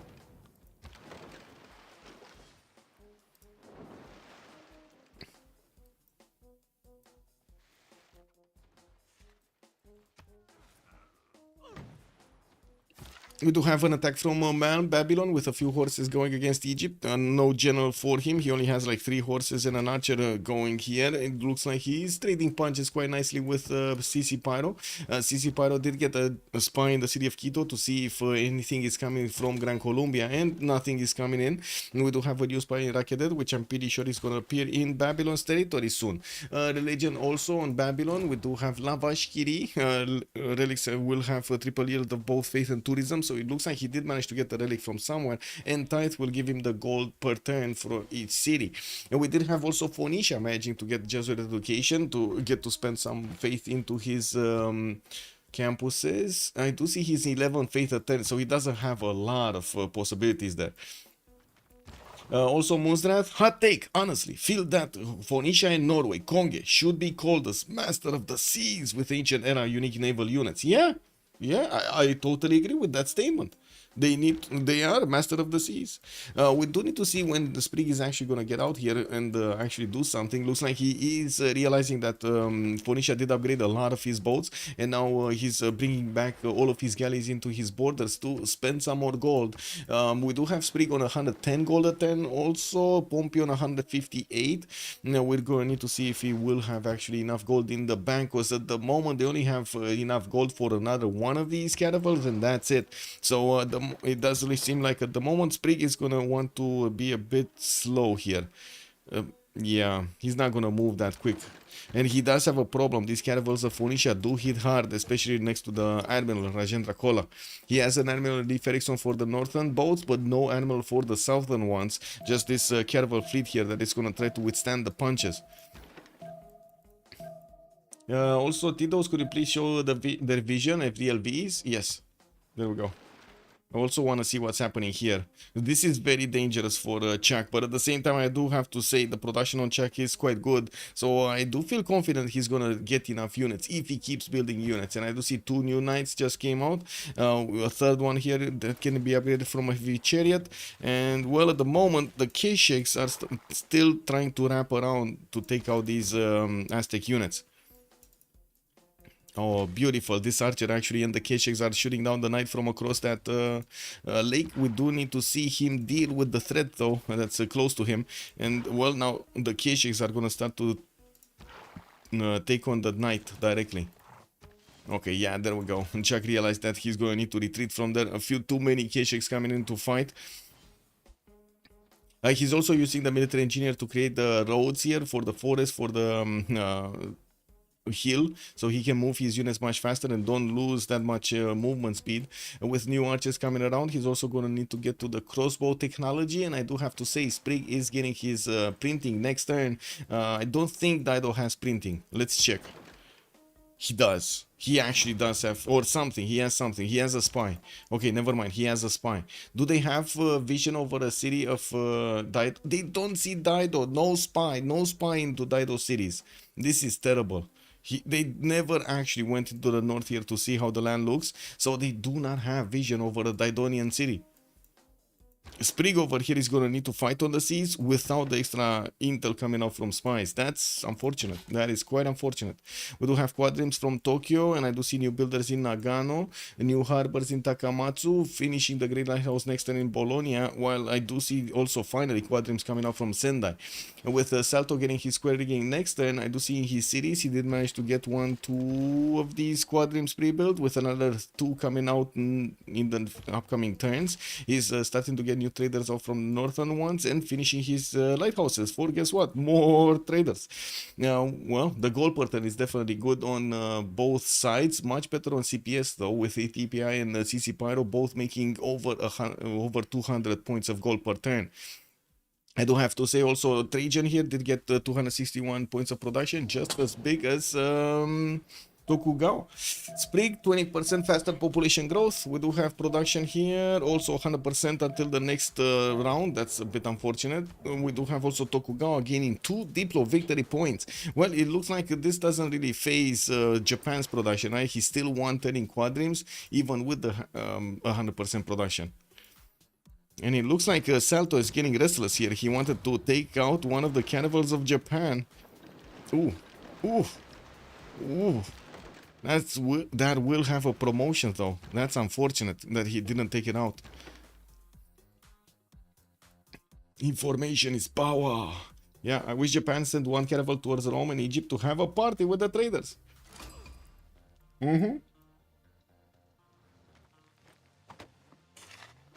Okay, ETPI 91 science to 115 culture. Looks like Rome did get more cities in the north and starting to build a lot of universities. Let's see who picked up Newton. It was again Tokugawa. He picked up this one. So who's gonna pick the other one? Emily du Châtelet is the next one, and I do see Babylon is making projects. He's probably gonna want Ibn Khaldun. Looking at also the defense of Aztec, looks like he's managing to push back Mongolia. You were doubting Chuck here, but it looks like he's slowly taking out, using the better tactics, pushing out Mongolia from his border, slowly but surely, getting new knights to attack into the Mongolian troops. We do have his generals here appearing to help out everybody, and of course getting some Arbanis and new knights to help him fend this attack off. With new Kesheks and an intelligence agency coming out from Xanadu, Mongolia will want to keep up the pressure against his opponent. I do believe is anyway, so here I think he shouldn't have kept these coursers. He should have actually kept on going to the west side and totally forgot about this choke point. He should have just kept on going west side, dragged all of the army of Aztec with him, and allow the Kesheks, because the problem with this one is the Kesheks cannot shoot. That's the problem with this offense. The Kesheks do not have the visibility from the 1-1s and the 2-1s to actually hit the Aztec warriors, knights, and the horses over here, because they have a hill in front of them. So they do not get a firing solution. If you would have deployed the units to the west side, to the south here, he could have actually pushed from the south and had a shooting solution on those units that he was going against with the Kesheks.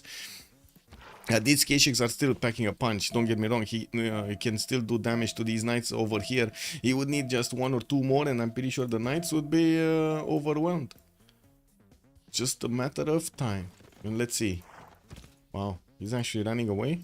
Whoa, whoa, whoa, whoa. Why did you run away, bro? That Corsair wouldn't have died. And it would have gotten a promotion, a heal. Anyway, it is what it is. Let's see the naval fight. We have caravels moving back in Sendai, new Quadrims coming around, and looking at Sprig, he's getting his mass production for the shipyards. Now, we did have him getting printing, so at least he did equal out the extra diplomatic visibility that Phoenicia was making, and now he will have a better result when it comes to defending against these Phoenician boats. Now we do have him also with quite a few more galleys to upgrade. The problem is the gold. They will need to invest more gold into Sprig's upgrades so they can actually get all of those boats to flex against his opponent. He did get a spy from Takasaki. He doesn't have where to put it. They don't know about Phoenician cities. Maybe he can get a sneaky boat out and try to get it, but as you can see, there is a vision from a Phoenician caravel towards the city of Cinguetti. So he kind of knows. He's going to know where this caravel is going to pass there. And the Mongolia pillage. Where is Mongolia pillaging? No, not even pillaging. He lost one of his... did he? One of his coursers, or did he get back? I guess he lost it. And now that knight is in danger because, yeah, 3 Kesheks are definitely going to take it out. They're going to have enough damage. Damage. Enough damage. Where is this courser going? Why is he going into the tundra? I think this guy got lost. Yeah, I think this guy got lost. Anyway, it doesn't seem like anything's gonna happen here. Aztec is gonna have his crossbows back, and I guess the fingers of Cool Whip are gonna start to get a little bit more washed, no? Okay, that's a Corsair. I thought I was going for a flanking pitch. Oh, I see. Yeah, I mean, I thought also, I thought he's gonna go here to Chempoala, but then he went into the south. I have no idea why he's going here into the south. Maybe he got scared of the knights and he was like, no, let me get into the forest. And then he didn't find a forest until it was too late. It was too cold, too late on a dark night. Anyway, Gran Colombia universities, a lot more science, 106.87. I gotta say also Egypt did manage to get to 146, so he has more than Simon Bolivar right now. One on Free Inquiry, one on Pembrush though, and we're gonna need to see if Gran Colombia is gonna start to get his pre-builds Llaneros. We do have a kind of a weak attack from Babylon on Egypt, and of course we do see that Egypt did push it back quite nicely, with Abu also appearing here for Babylon. He's gonna get more heals on those units whenever they're gonna stay. Industrial zone in Durmuti, intelligence agency in Babylon, new libraries for the science, and of course we do need to see after Ibn Khaldun is gonna appear, who's gonna pick it up. Leonardo da Vinci, also as a great engineer, will be providing some extra culture on all of those workshops, and we do have the first Japanese frigates coming around. I do see one didn't get upgraded. He has 1, 2, 3, 4 more pre-builds if he wants to upgrade them, and that will be a bit more than Phoenicia at the moment has to put on the field. Looking at the army tab, we do have a decent amount of niter here on Tapir to give to Salto, and I do see on the other side also Chuck and Pompey are making a lot of niter, so no problem for either team to actually upgrade the boats here. It's just a matter of numbers and timing. Okay, new caravels getting out. I do have to say I'm a bit surprised Japan is not actually putting these low HP boats in the city centers, because he would get like basically extra heals there. It's like, what, isn't it 20 heals instead of 15 a turn? It's like 20 a turn. I don't know, more of a Tapir bad thing, not a good check. Oh my god, really Cool Whip? He took forever to go in. Yeah, well, I kind of can give you that. He did take forever to get in here, but he did wait for the mercenaries, you know, the Keshik timing, his coursers. He had to do it. I don't know. Aztec race to go to see a city of Dido? What?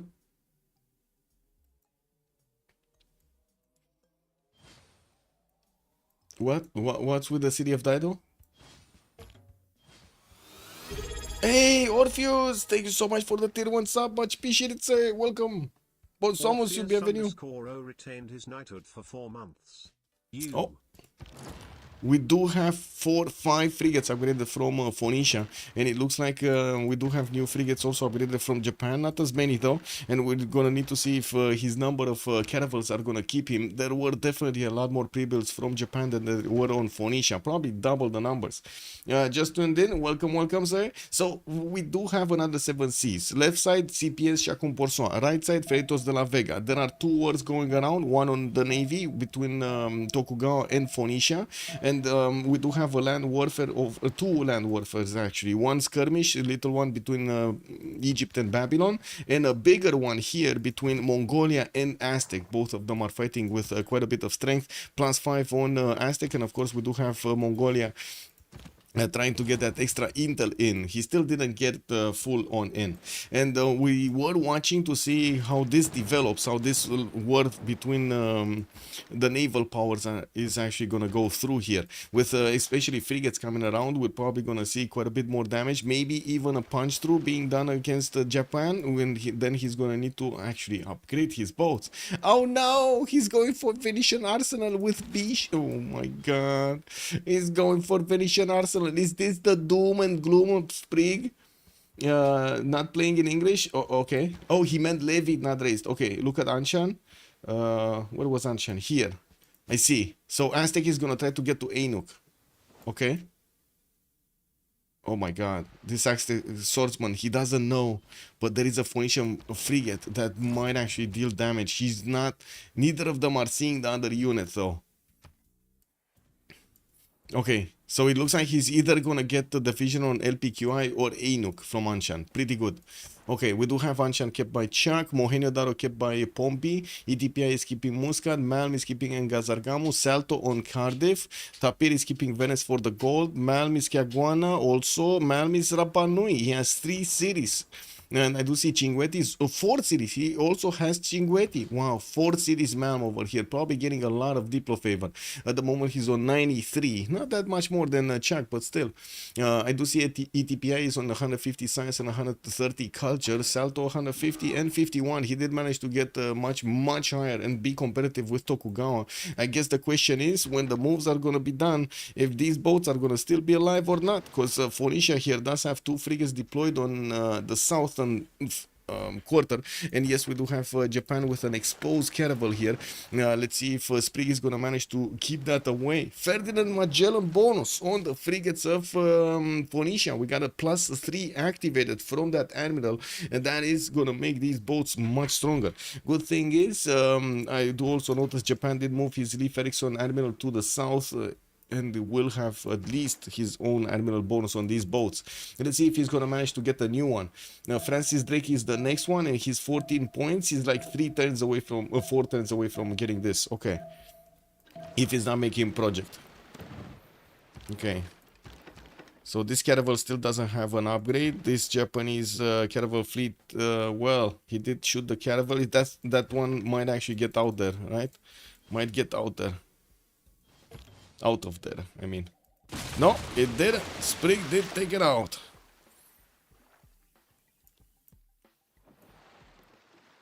Okay, hard building frigates now from Sendai. Looks like he's finishing his workshop and 5 turns away from getting Venetian.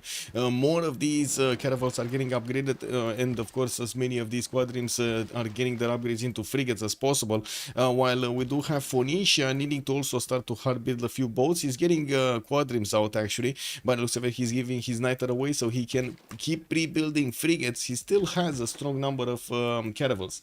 Also, Wingzium, good evening, sir. Who's getting Arsenal? Shizuoka, Japan is getting Arsenal.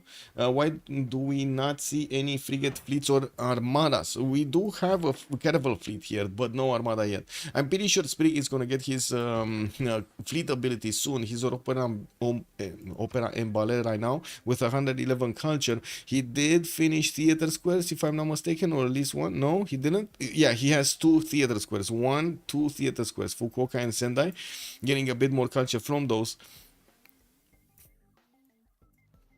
Okay, what's happening here? This attack is over, and there is a counterattack coming out from Chak, trying to go into Mongolia's main cities, take out his production capabilities. We do have these Chakian units also managing to get the vision on LPQI. Immediately, Tokugawa sent the spy in that city center so he can equal out and also get more points for Diplo visibility on Phoenicia. We do have also a few units from Mongolia trying to get on the coast of Aztec, but they're not going anywhere. While Aztec is going to take on these Mongolian corsairs, it looks like they do have a general there, and they're going to be a bit too tough to handle. The Knights, though, with the charge promotion, can do so much damage to the corsairs when they are in defensive mode. We do have trebuchets coming around, and I do see Chuck is preparing his infrastructure with armories in his encampments for more production towards military units. While he did manage to get 90 science and 57 culture, he is keeping ahead of his empire of Kublai Khan 79 and 35 Mongolian Empire. Also 175 production versus the 114 production. I do have to point something out. Do you see the numbers of production on Sprig? So not only he's 250 science, but he's also 342 production, and he's also, guess what, gonna get Arsenal for another wave of points, another discount basically on his production numbers of boats. That's gonna be so many boats. Wow, frigate fleet actually is getting pushed out. Those frigates, caravel fleet is getting pushed out. Those frigates of Phoenicia are not taking any prisoners. We do have another 3 coming around. A bit surprising that they're taking the slots in the south instead of trying to go here. Now we will need to see Japan actually pushing forward and trying to get into the Phoenician caravel line to try to take these ones, the ones that are in front. Usually you want to build a line of defense, right? You want to have like this, maybe like this, but not like this. Like these two units, this caravel and this caravel, are exposed. This one is the most exposed caravel of Salto. So if we have Japan here managing to get his caravels out one tile to the right side, he can get his frigates to attack into that caravel and then triple shoot the caravel. That's gonna start off a trade between them, and he has the most boats. So ideally in a trade war, he's gonna actually come out ahead if he starts it. Not to mention he does have more production. So we'll see how careful or how what's the opposite of careful? How chaotic? Chat, what's the opposite of careful? What is Colombia doing? Simming. He's not doing anything. He's just simming, getting gold, you know, just sitting in a corner, getting more signs, builders, getting libraries, getting industrial zones, you know. Aggressive, reckless, careless or reckless. Yeah, not aggressive. I think it's peaceful, the opposite of aggressive, right? So I think it's careless. Yeah, careless. Okay, careless.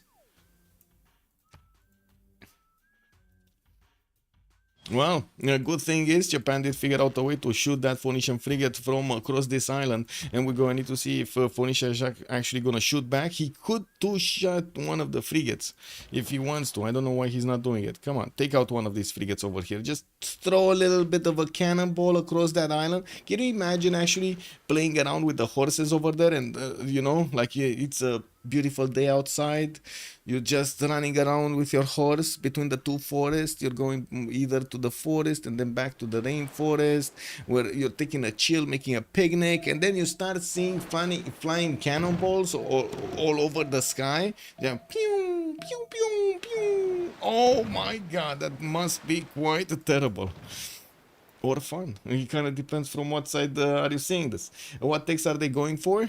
We do have Sprig going for the bottom three, Tapir Gunpowder, CC Pyro, Siege Tactics, CDPI is going to get his square rigging. I guess he's going industrialization there. Malmis Machinery, Metal Casting on Chuck, and then Salto Education. Noted to Venetian Arsenal lovers, classical era 20% range naval unit discount admiral over the Venetian Arsenal. Well, Fortens for Shizuoka to finish that Venetian Arsenal. Oh my god, Moonrat, I don't know, man. I think you're also getting your fingers quite dirty over there. I don't know. Keyboard warring. I see your keyboard warring. Imagine being horses on a peaceful island watching boats throwing arrows. Oh yeah, exactly. Amateurs prefer one. Actual mad lad combine both. The mad chads, yeah, the big chads. Okay, we did have one Phoenician caravel getting into the northern choke there, and it looks like it got blocked. Japan does have new frigates, and we're going to need to see him trying to get the damage done on Salto. He did manage to plug in the spy and activate it to get that extra intel. Finally, he does have the +3 intel. Well, I guess he just equaled out the intel of Phoenicia right now. Yeah, he just equaled it out. Okay, Chuck didn't manage to go forward. His army in Teotihuacan is actually moving forward with the crossbows behind them, and I do see his also trebuchets are starting to get onto the front line. He's getting new ones. Oh, attack started. Now the trade, did the trade start? He lost the fleet. Japan lost the fleet. And it looks like we got a breach, boys. We got a breach. Sprig is getting in through, taking shots on all of these boats, and it looks like he's putting pressure on Salto. We're gonna see also the west. Oh my god, get them in right now. 1, 2, 3, and 4. That's one caravel down. We do need to see another 3 getting next to the northern one, getting the flanking bonus. Could not take out that caravel. We do need to see more frigates deployed towards the north if he actually wants to succeed there, but I'm pretty sure with the number of boats that he has right now, he's gonna overwhelm the Phoenician defenses. We do have another weak caravel here. The next ones are gonna be not as meaty. We do have frigates afterwards, and these caravels are definitely much tougher when they're hitting directly, melee attacking these frigates. And this caravel is gonna die, no? Yeah, get another one in. Get it in there. Sprig, you gotta get it in there. He's not. Oh well, lost another one. Could have hit with this one though. I guess he didn't care. This one doesn't have a wait, didn't he have more boats? No. Uh-oh. Let's see the first moves. This is gonna come down to the first moves here. Are we gonna see a retreat? Slow retreat? Okay. We got one. This one does have a promotion, so it might actually get to promote. These ones in the north. Salto did move away his caravel and put another caravel in, well, in harm's way, to be honest. Because, yeah, that one is going to be taken out. There's no way it's going to stay alive. Oh no, he hesitated. Sprig hesitated. And the caravel survived. Wow. Fleet is healing in city. Oh, I see. He didn't. Okay, got it. I didn't see it there. I thought it's going to be right side, but yeah, you're right. He actually did put it in the city center. And we do have these caravels moving through. It looks like he did manage to take out one of the caravels of Phoenicia. And I do notice his frigates will need to wrap around here to try to take shots on these other Phoenician ones. He did shoot? No, he didn't. So he needs to move down with all of the line of frigates to keep shooting down these Phoenician boats. Move this one up. Or that. Okay, sure, that works also. That's another caravel down with no victims, but I think one of his frigates is also going to get attacked. We'll see. Salto here can attack a frigate and deleted with the frigate last second of the turn. Okay, it looks like Chuck stabilizing south, getting his road pathways in the north where there are less Mongolian units. We do have him finishing amphitheater for the culture, and I gotta say we're 7 turns away from the next World Congress. On Egypt, we do have a few more units starting to be commissioned in his cities to be trained, and probably will be sent to defend the CAD and also try to get some visibility into Quito. I gotta say Gran Colombia right now is not pre-building any llaneros. We do have him on 150 science, 100 culture, and to be honest, he's getting industrialization in 2 turns and nationalism in 3. What I gotta say, Sprig is kind of late on his nationalism. We did not see him fleeting up anywhere. Yeah, I don't see the fleet ability here. He should really send another frigate to the north. These guys in the north really need another frigate, and he needs to hard build more boats. Anyway, it's a counterattack here from Salto, going into the northern line where he's discovering these frigates. He's exposing the frigates, and now that Sprig did figure out that there are not that many boats in the south, he's actually going to punch through, try to punch through with his own frigate lines. We'll see if he's going to be successful to get in behind all of these Phoenician frigates. They are level 1 right now, quite a few of them, and will have more strength to attack into the Japanese boats. Okay, another one got taken down. And another one got taken down. Okay, 2 for 1 caravel. I think, yeah, for 1 caravel. 2 for 1. And another frigate. 3 boats. Okay. Oof, that actually stood alive. Stood tall. Can he get this one? No promotion on this caravel. Northwards, starting to shoot down the caravel that's aggressive against his frigates. Oh, another attack. Boom. Got to take it down. And it looks like Phoenicia is getting sent to the bottom of the seas over here. We do have the master of disaster, Sprig, coming in against Salto and taking down so many of those boats. With Venetian finish by Filippo Brunelleschi, he's gonna also finish his shipyards. He is on 400 points of production here, while Salto is only 150. Sprig is starting to get to that terrible number of triple the amount of production. He is also gonna have these cities exposed on the west side, and I gotta say, what are they gonna do with them if Phoenicia falls?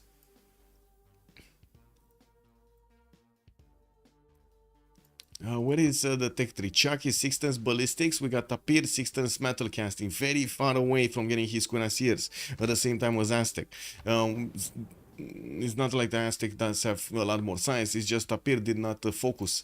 ETPI 200 science, 200 culture. Nobody on land here right now has that much number, and I do have to say at the moment Rome doesn't really have an opponent to go against. Later on maybe we're gonna be talking about him disembarking or sending some helicopters to Gran Colombia, but at the moment he's doing his sim up. He's getting his production capabilities higher. 373 production looks very good. And I gotta say, this is a problem actually between Freritos and CPS.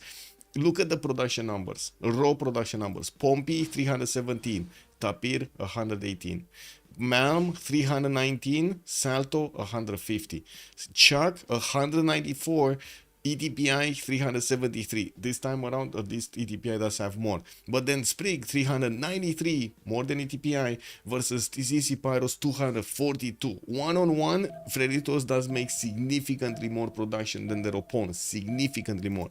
Goal per turn, yes, we do have CPS jumping up ahead in that aspect of the game. Although, the question is, can they actually get the same benefit from that goal per turn? And I think not. I think not. I love seeing the boats battle. Yeah, boats battle, best battle. Woohoo! Okay, let's see. Another boat went down to the bottom of the seas. No, Caravel fleet. No, it's down.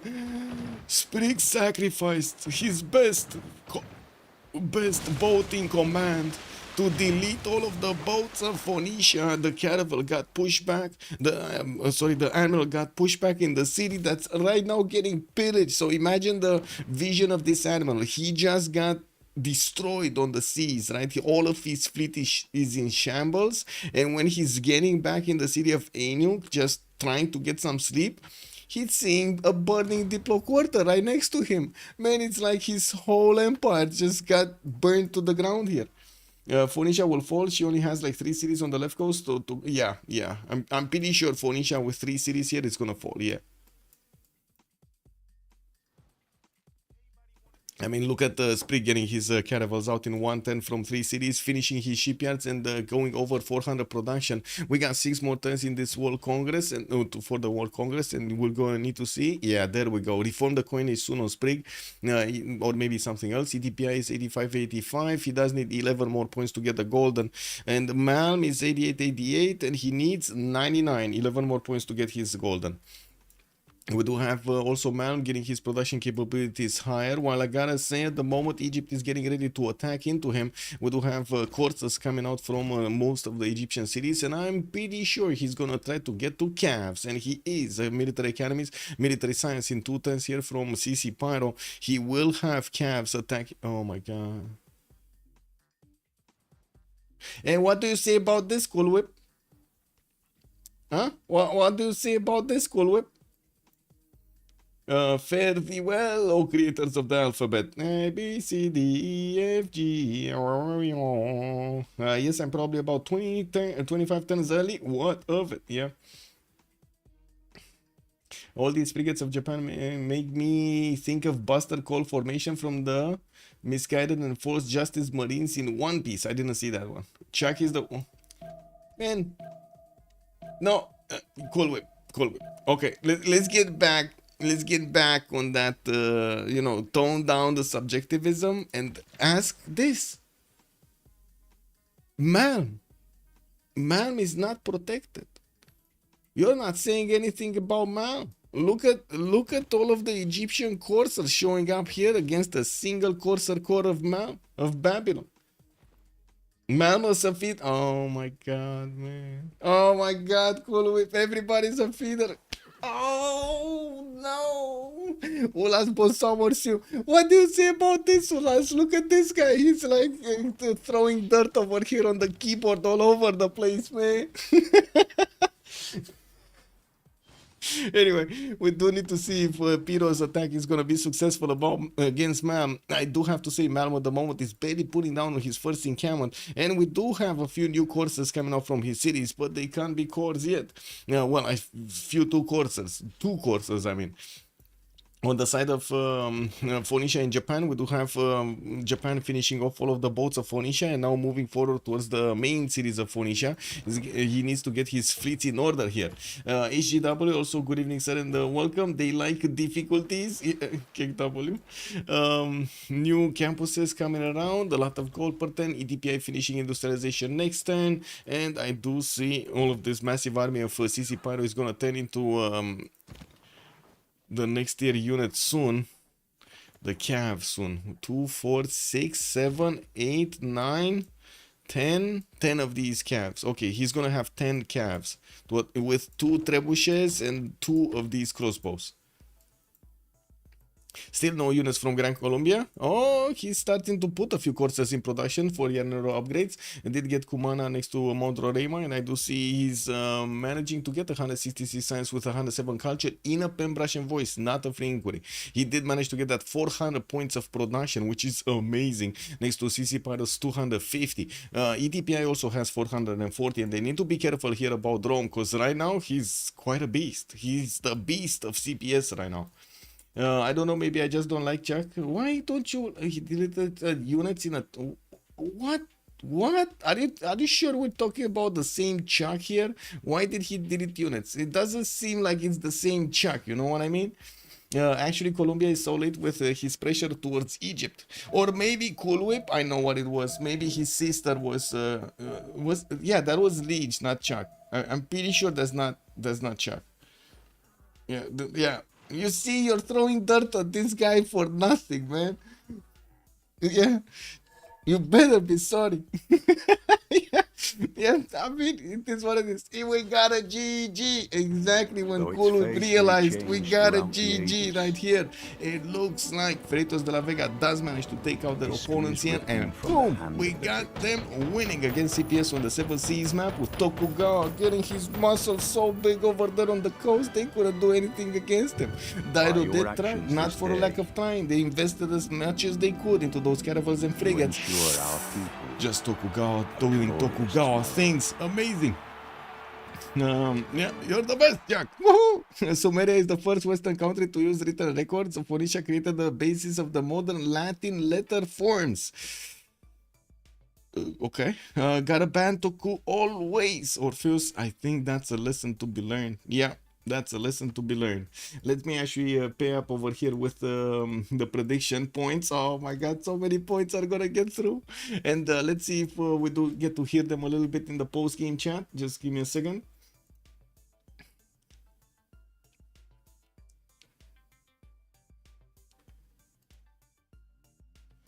Oh, wait.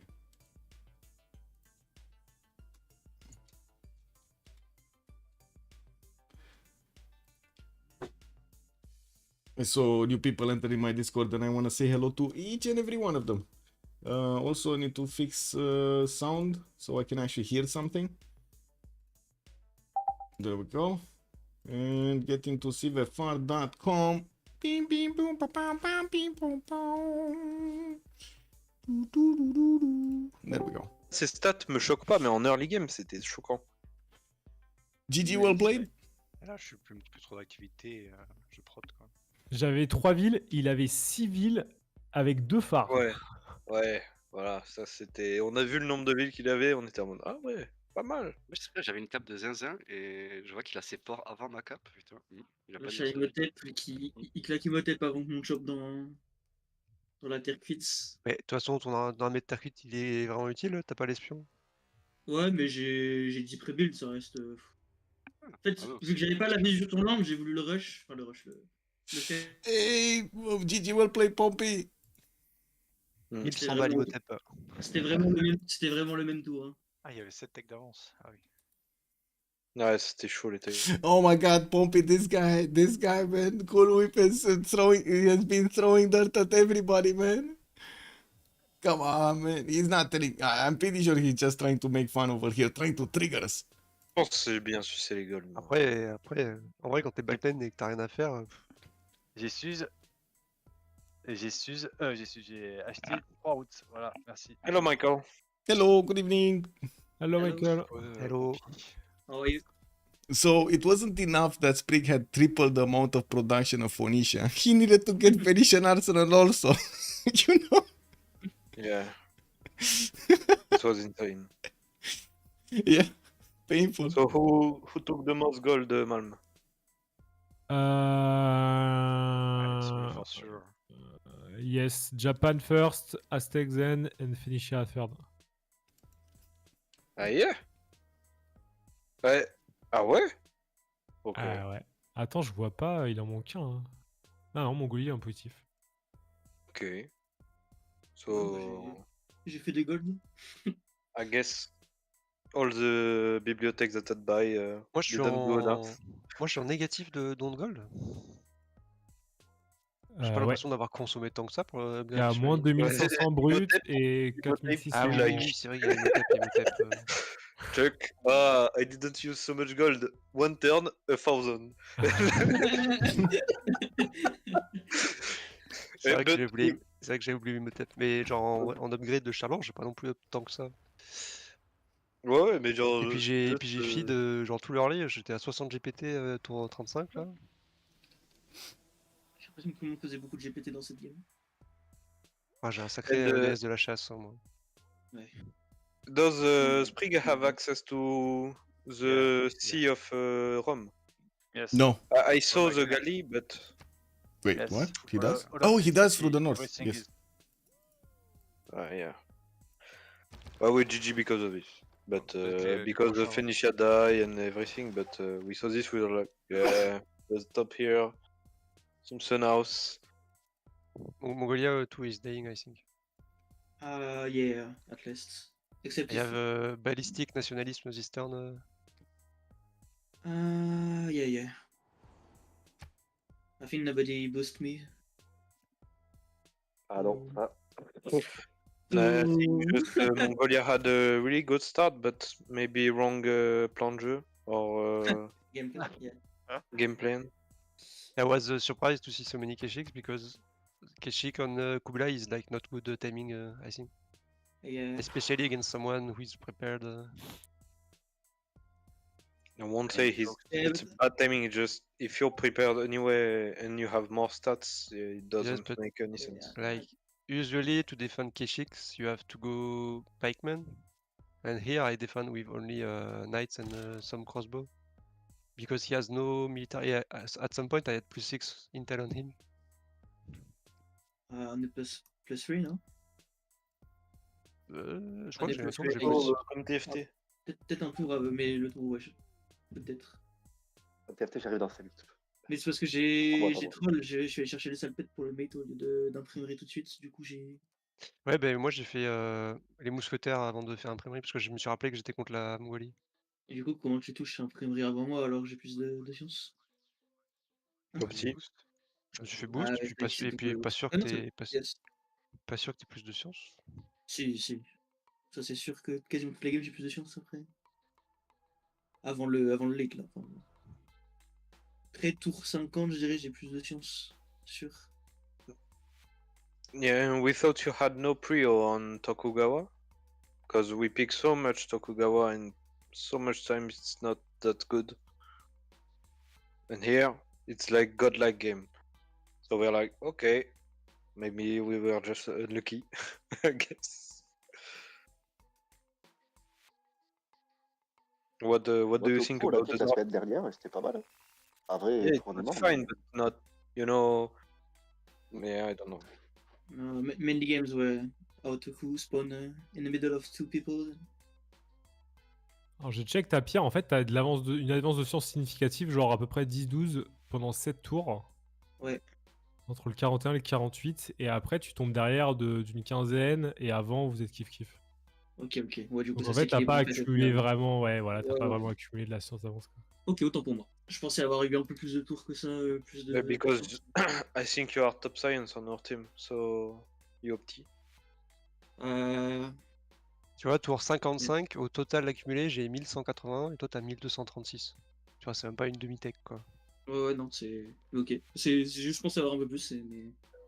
Je me suis fourvoyé.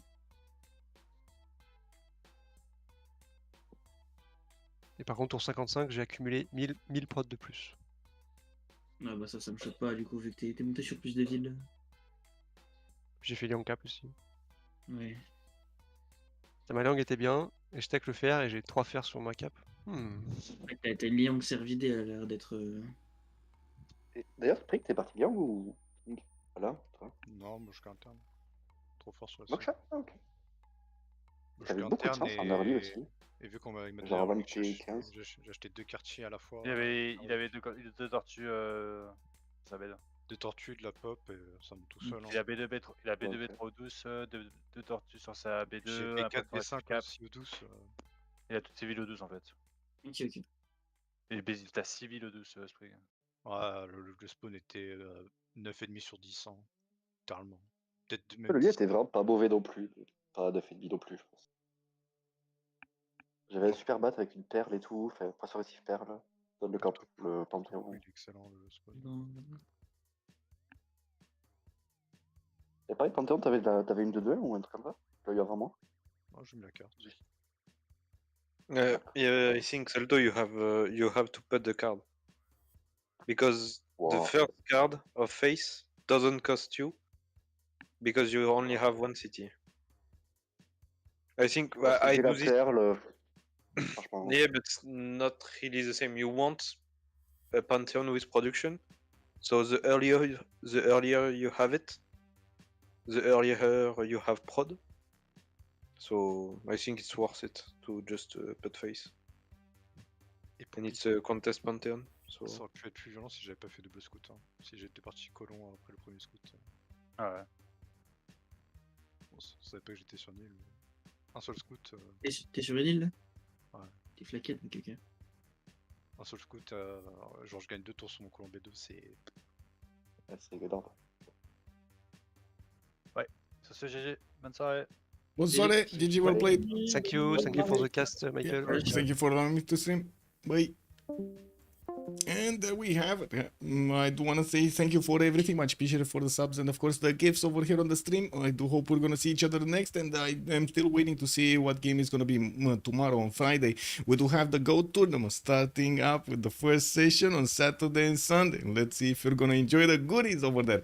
We're going to have 10 players going against each other in 3 different games on the Pangea Classic Rages with, as you've seen, a bit of micromanagement on the city states and no alliances. We're gonna need to see who's gonna gather the most points and who's gonna get the GOAT tag this time around. Have a good evening, everybody, and in the meantime, don't forget to like and subscribe on YouTube. Bye bye bye.